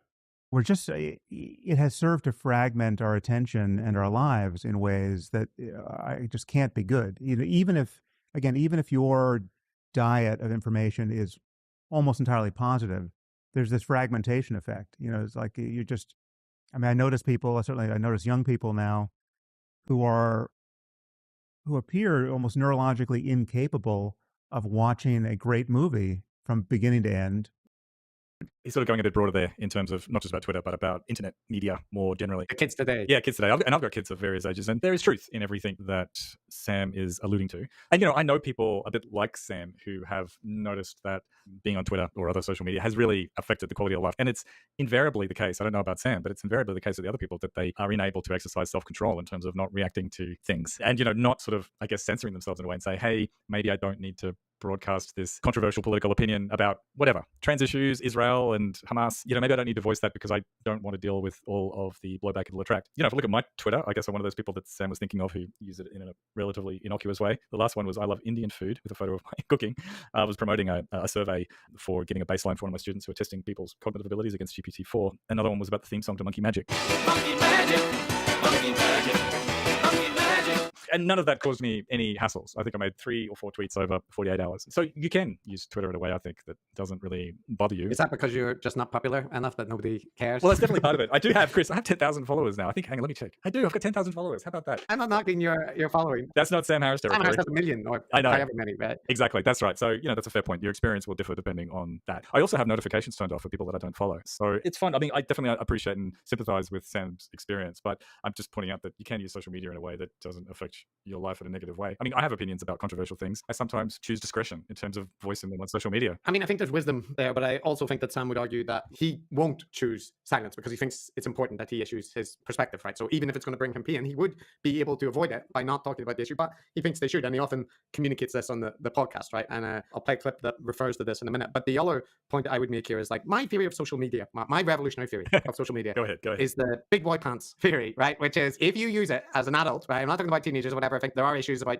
deranging attention spans or whatever, or following Twitch streamers, whatever the case might be. But if you're using it as an adult, I feel just like drinking, smoking substances or whatever, it's up to you to use the thing responsibly. And if you use it to exercise your demons, right? Or to engage in arguments, to fight endlessly with lab leak people in threads that are hugely long, if you want to ding Lex Friedman for his faux centrist stance or whatever the case might be, you just have to know what you're doing and be okay with it, right? And I feel that in most respects, I can take that stance that like what annoys me is when people present themselves as doing something and then they're not doing that. They're saying they're centrist people and they're not, right? Or they're kind of not acknowledging their role in making their online experience the way it is. Because you can make your social media experience a whole different variety. And it is true to say, though, that the platforms make a difference. Like Elon Musk's changes to Twitter have made a difference to my experience. And you can cultivate your feeds in different ways that make a difference. So it is true. Like, I don't think there's nothing to what Sam is saying. I'm just saying personal responsibility, right? Yeah. I think he's speaking to real things. Like, you've seen the destructive or unhealthy dynamics that social media can create and the effects on younger people with their twitching and their Instagram. Okay, let's get a little bit more here. People saying we're not critical enough, right? So it's a little bit like that, it depends what you're commenting on, but there is political shelter in being a down the line right winger or left winger. That's true. There is a degree of comfort there, but there's also a degree of comfort in enlightened centrism and that kind of thing. So, I just have to point it out. And did you notice the spit roast analogy right there? I did. Interjected by young Christopher. A little bit gauche, Chris Williamson, that is I'm referring to if you're listening to this. A little bit gauche, mate, but it's good to keep things grounded, I suppose. What is a spit roast, Matt? Isn't that just like a pig? Yes, it's just like a Hawaiian barbecue on the beach, Chris. That's what it is. Getting stuff from both sides, right? That's the pig in the analogy. That's right. A juicy, succulent pig. Okay, yes. So I mentioned that because this may occur again from time to time. But there is a section where they're talking about people looking for social media guidance or guidance on social media from guru type figures, right? So I've got a couple of clips of Chris Williamson introducing this and then Sam's response to a particular person that's mentioned. I've got Jordan coming on the show again at some point later this year. And it's something that I think I'll speak to him about, that he's onto big things with this ARC, which is kind of his competitor, I think, to the WEF that he's doing later this year. I haven't followed that yet. No. But I do think that Jordan's relative abandonment of the conversation directly to young men to move on to other things, whether it be climate change or the trans issue or pick your poison about whatever he's got interested in recently, I think that has left a vacuum, and you can't expect anybody to go through life without insights coming from somewhere. So that point about, that you need insights coming from somewhere, right? And Chris is a fan of Jordan Peterson, right? And they're having him back on. And this might be a little bit of my privilege, but I didn't spend my life looking for follower figures. I find them. I find people that I admire in literature, in the world. In your co-host, for instance. Yeah, mentors. My own follower is all right. We had our differences, but it's okay now. Because he's kind of saying Jordan, by going into becoming a political partisan, has a little bit abandoned the online follower figure he was playing. Yeah. This could be privilege, Matt. This could be my privilege about my personality or not having, terribly abusive family life or something like that. But Jordan Peterson, I get why people look up to him as a follower figure, but can you not go through life without having someone like him telling you to tie your shoelaces and stand up straight? Yeah. Well, I think broadly speaking, this is a topic upon which the manosphere and Jordan Peterson and the IDW construed very broadly finds agreement on, which is that people are crying out for meaning. People are looking for somebody to sense make and to provide some structure to their lives. And while Sam Harris has a lot of divergences with a lot of those people, I think he'd agree too with that. And yeah, I'm sort of with you, which is that I don't think that's something the internet should provide or internet personalities should provide to anyone. Maybe we're asking too much of the media sphere. It's probably because we're like middle-aged, right? But I liked Eric Cantona when I was a kid. Eric Cantona was like a Manchester United footballer, like this cool French guy, right? And he fly kicked the fan and got banned for a year or suspended for a year and stuff. But, you know, I thought it was cool. I admired him and that kind of thing. But I wasn't looking for Eric Cantna's guide to life. In fact, when he spoke, he just said mental things at interviews and whatnot. So, you know, like a cool figure or celebrities or whatever, I didn't regard them as repositories of a life philosophy. Like, I became interested in Buddhism and stuff like that, and I met charismatic people in my time. But I guess we are living a little bit in a golden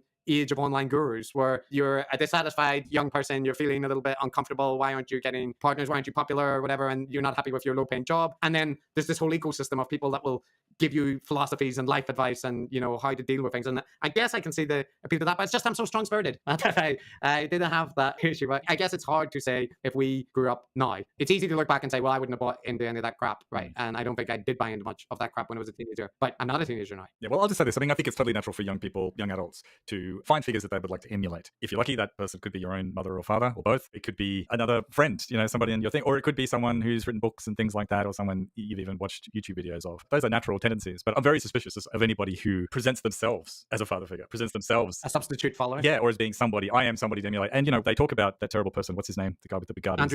Andrew Tate. Like, he's someone who broadcasts himself in a weird way as being not a father figure, but somebody to emulate, somebody that you want to be. Yeah, top D. Yeah, and that's a classic example of how people who do that are probably the last people you should be emulating. Like, I'm just saying, it's a natural thing that happens organically, but it should happen organically, and just be very suspicious on somebody on broadcast media, internet or otherwise, that is saying, hey, I'm your father figure. You know, that's not good. The thing for me is, Matt, right, like when I went through my rebellious teenage streak, which I think most people do, right, and had various conflicts with my parents or whatever, and look outside for other things, interested in Buddhist philosophy or all this kind of stuff, you know, I saw various figures that I regarded as admirable. I saw Thai boxers when I was doing Thai boxing that I thought, well, that guy's really tough, look at that. But I liked them for the thing that they did. Yeah. I liked Anthony DeMello for like the philosophy that he had. I liked Thich Nhat Hanh for the kind of presentation of Buddhism he had.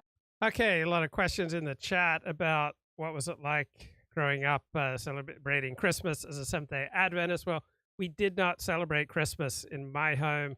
My father took kind of a Puritan approach. He regarded celebrations like Christmas and Easter as pagan. So there would be some gift exchanging, but not always on Christmas Day. We only once had a Christmas tree, and that's when my sister as an adult came back to visit us, and she insisted on going out and getting a Christmas tree. So did I feel envious of other families? Probably, but I could not have articulated it. I mean, I think when you're a kid, if you have any sort of reason to feel proud of your home and of your father and mother, you're going to take it for granted that they are doing the right thing. So consciously, I took it for granted that until I was about 13 or 14, I took it for granted that everything we did in my home was right, that by not celebrating Christmas, we were better Christians, we were more true to the real message of Jesus, that we were more aligned with God's will, and that we had a more, intellectual and righteous understanding of what was going on. But I also felt a great deal of envy at the warm, happy homes that I saw around me. So I remember throughout my childhood yearning to be adopted by some other family. But then I'd always come back to, I was proud of my father. I was proud of his accomplishments. I was proud of his fame. I was proud of his ability to mesmerize people with his teachings. I regarded him as a righteous man and a true scholar. So I would feel those inclinations. Oh, it'd be great to be adopted into a normal family that celebrates things like Christmas and Easter and enjoys life and enjoys each other. Then I'd come back to, well, yeah, but my father's a great man. So, there's some downsides to the austerity of our home. But overall, this is the best of all possible worlds for me. And then when I started having relationships with women, they would start to say, I'm so sorry that you did not get to enjoy, normal happiness in your life, and this has warped you, and this is why you are the way you are. And so, yeah, Christmas never meant anything really when I was growing up, and now, as a convert to Judaism, I think it is a great idea to take the opportunity to connect with other people and to celebrate things and to follow traditional rituals. And I guess I so strongly believe in this because not only did I largely not have that growing up, but in large part I've struggled to create that in my own life as I've never gotten married. The happiest parts of my life have been when I felt adopted into another family. Right? The happiest parts of my childhood were when I was away from my parents. And even as an adult, as a convert to Orthodox Judaism, there have been long stretches of time where I felt essentially adopted into an Orthodox family, where I'd go there frequently for Shabbat dinners, for holiday dinners, and I felt like part of the family, and that seemed to fill me up. Converting to Judaism seemed to start to fill me up. I felt so empty inside. Like, why do people convert to another religion? It's usually going to be because they feel empty inside. They're not happy with their life, and they kind of want to get rid of a life that they don't like and create a new life. And they think that by embracing this new religion, they'll be able to create this new life and start getting filled up. And so Judaism offers just so many opportunities for human connection. And usually the number one decider of whether or not you can make it through the Jewish conversion process is, can you successfully assimilate into a family and find opportunities to contribute and to be, a valued member of a team, right? Not everyone's cut out to playing nicely with other people. Not everyone's cut out to be a member of a team. Not everyone's apparently cut out to living in community. I can't picture life without community, but you have to give up a lot to live in community, right? You can't live stream whenever you want. Like Bernard's with his family, so he can't tune into this live stream right now. You have to subordinate a great deal of your own desires for the desires of the community and the desires of the family. So for me, I like the mixture that Orthodox Judaism offers between individuality and community. There's a lot of opportunity for individuality, and there's a lot of opportunity for community. So I could have more intense connection with my community, but I love my freedom. I could have more freedom, but I love my community. So I kind of live my life balancing out my very intense needs for community and for connection with other people and feeling, a vital part of their lives with my own strong, passionate desire for autonomy and freedom. You could just go to an In-N-Out burger to get fulfillment. You don't have to join humanity. Most people will not feel fulfilled just going to an In-N-Out burger, right? You can watch sports if you're a sports fan, and it'll take you away from your misery, right, for a time. So the most intense sports fans tend to be the most miserable people. High-functioning people, right, who have families, who have love, who have career, right, they tend to be the least intense. Sports fans, they tend to be the least devastated by their team losing. They're the least likely to, paint their faces and do extreme things and brawl with opposing fans. So if your life's not working, you're going to want distraction. So some people will find distraction from eating because they feel their stomach, the blood rushes to their stomach, and so their anxiety diminishes for a time. Or you're a sports fan and your anxiety and misery diminish when you're paying attention to sports. But these are just temporary escapes from your misery, right? You can tune out through the use of alcohol, right? I notice a lot of young people in particular like to get blitzed because they like to forget essentially the misery of their life. People like to use pornography or pursue extreme sports or all these escapes from reality, right? They're nice when they're a garnish on, an otherwise fulfilling, disciplined life, but you can't effectively escape from your misery through food, through pornography, through extreme sports, through just general sports fandom, or an extreme devotion to politics or to social causes, or to religion, all right? None of these things are going to solve an inner emptiness if your life simply doesn't work, right? There's no shortcut to a life that works, right? It works if you work it, all right? If you follow a program for a disciplined, fulfilling, uplifting life, all right? That program's only going to work if you work it. As soon as you stop working it, all right, it's not going to work. If you got diabetes, all right, type 1 diabetes, I assume you need to take insulin. If you don't take your insulin, you're going to have diabetic problems, right? If you're an addict, or if you're someone who naturally inclines towards a slovenly and selfish life, all right, if you don't take a program of recovery and don't practice it, then you're not going to get the benefits. When did I first hear Handel's Messiah?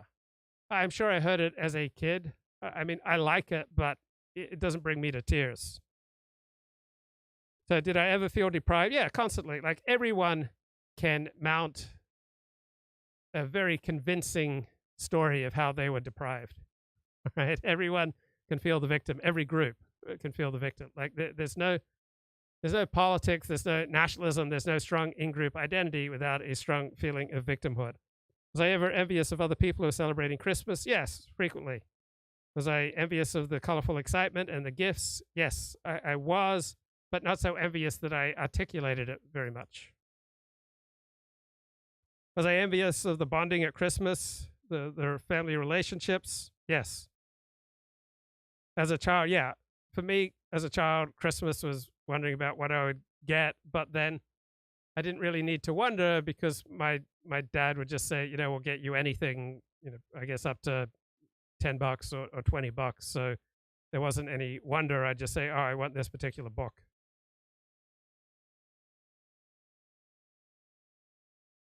The Isle of Plenty. Perhaps Seventh-day Adventist Christmas is a reaction or balance to American Christmas. Well, most Seventh-day Adventists celebrate Christmas.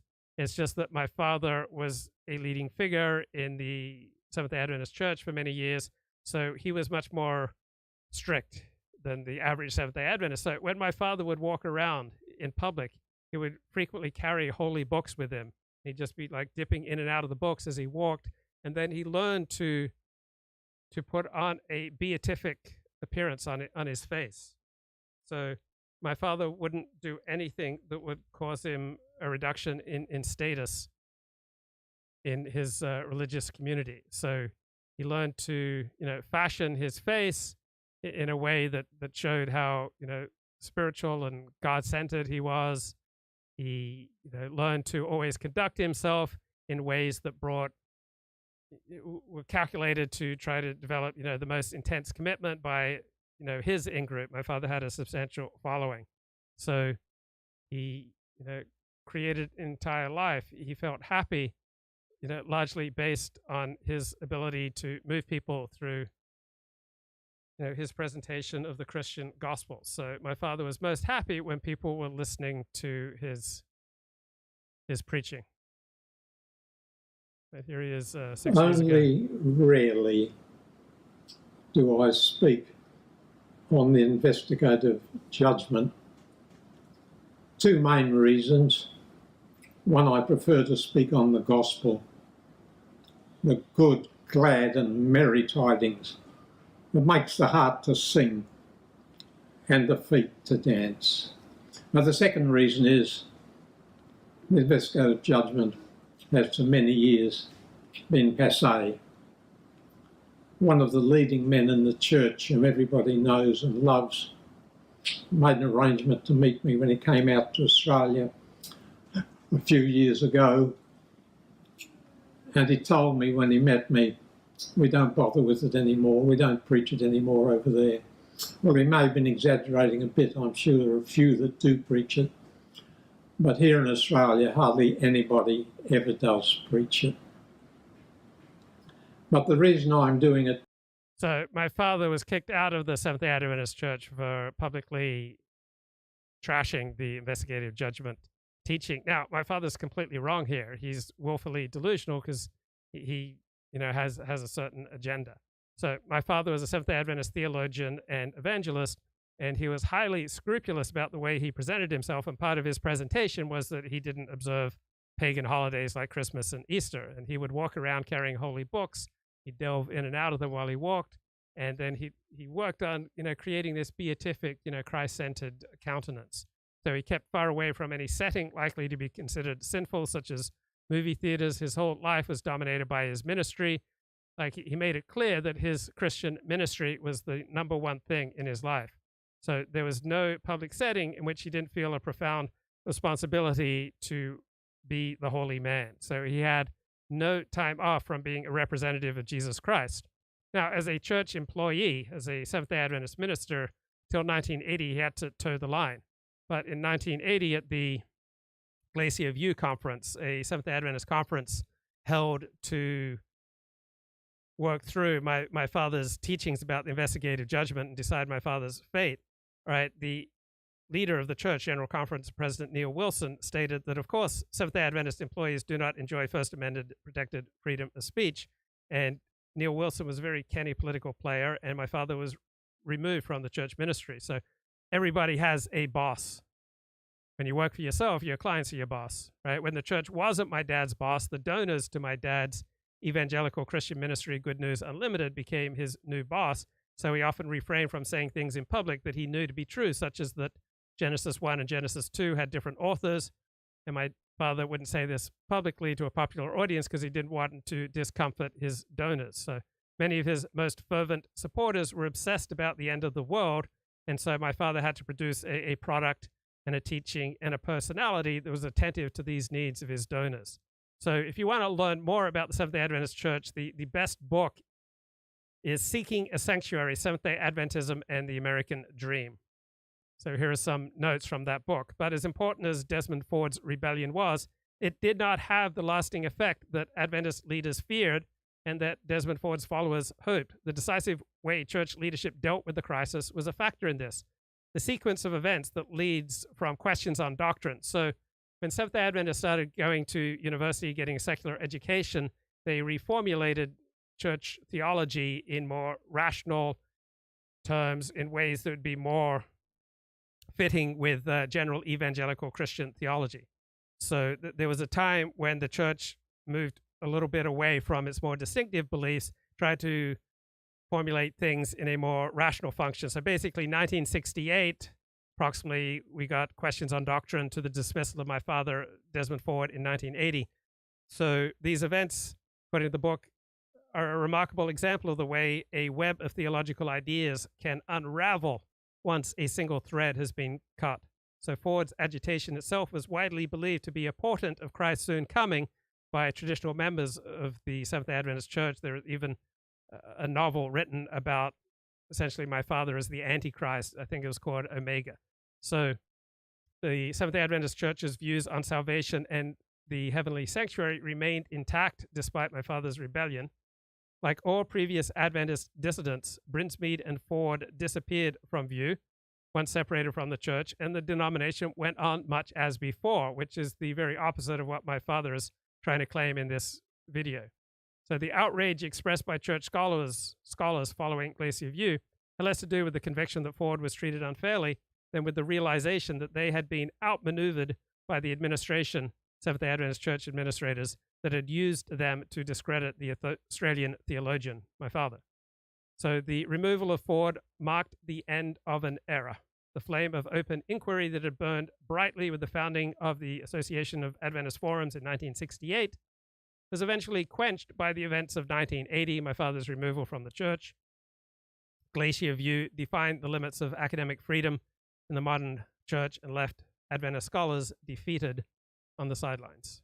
Today is because my wife, who is a keen historian, wants there to be some record of some unknown facts about Glacier View when we depart.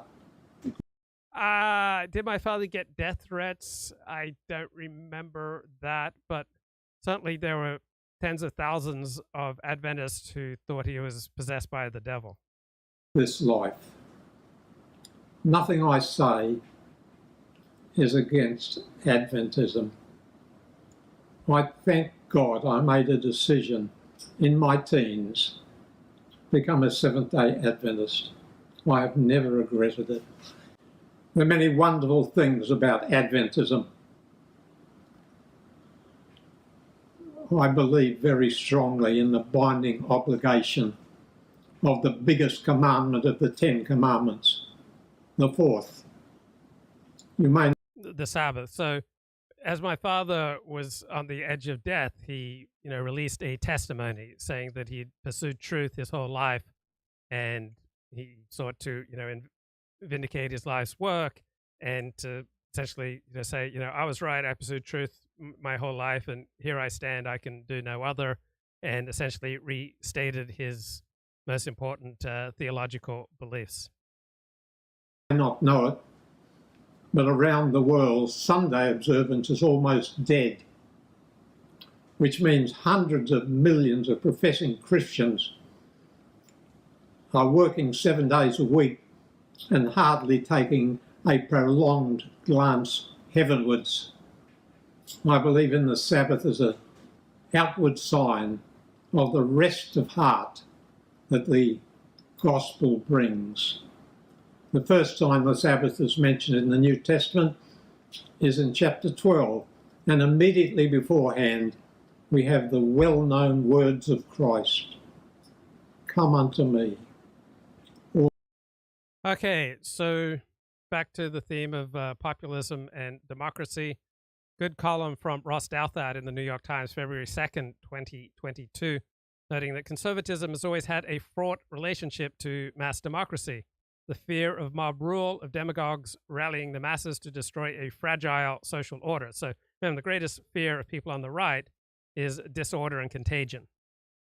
So these are common themes in different right-wing schools of thought, showing up among traditional defenders of aristocracy as well as among libertarians. Then there are two specifically American forms of conservative anxiety about mass democracy. There's the fear of corrupt urban machine politics and the fear of African-American political power. So all these influences, touch the modern Republican Party. So conservative skepticism about mass democracy was a normal part of American politics long before Donald Trump came along. So Republicans have long feared voter fraud. They have long feared non-citizen voting.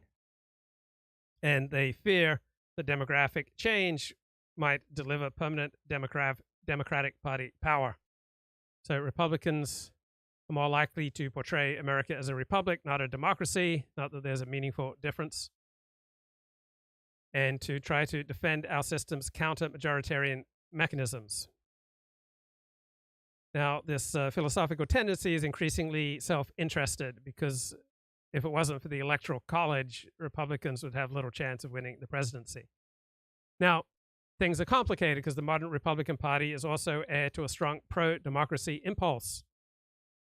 Right? When Ronald Reagan and Richard Nixon were winning crushing victories, right, conservatives felt themselves limited by unelected powers such as bureaucrats and judges.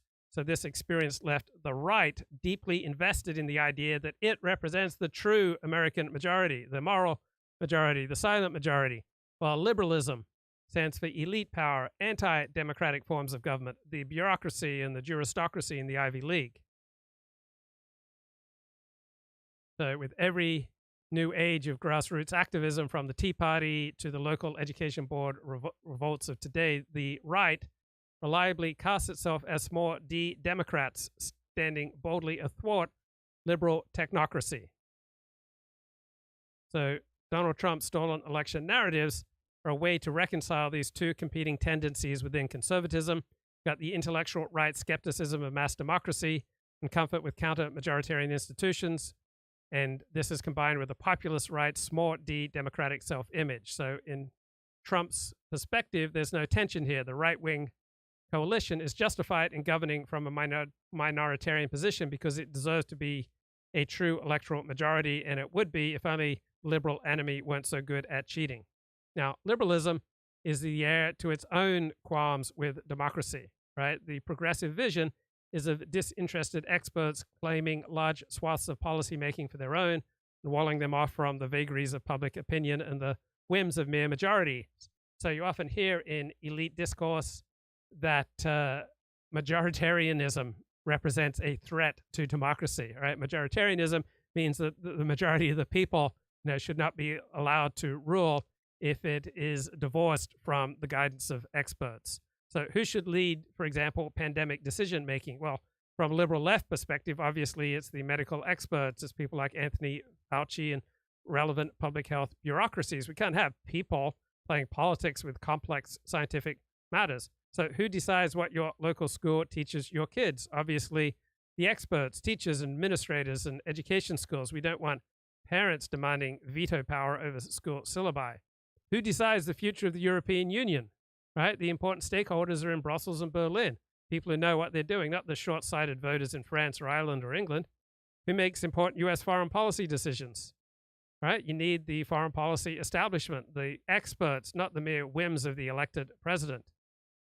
So who decides whether an upstate New York school district gets to retain the Indian as its high school mascot? Well, obviously the state's education commissioner, right? Not school boards. All ye that labour and are heavy laden, and I will give you rest. I rejoice in Adventism's teaching of the fourth commandment. Also, I think Adventist teaching on the nature of death and the denial. So did anyone from the Seventh-day Adventist Church, when it expelled your father, leave together with him? Yeah. Tens of millions of dollars in donations, and tens of thousands of people left the church with him. That's why you get books about the event called The Shaking of Adventism and the like. Of eternal hellfire. I think that's very, very important. I know some wonderful Christians, Reformed. Okay.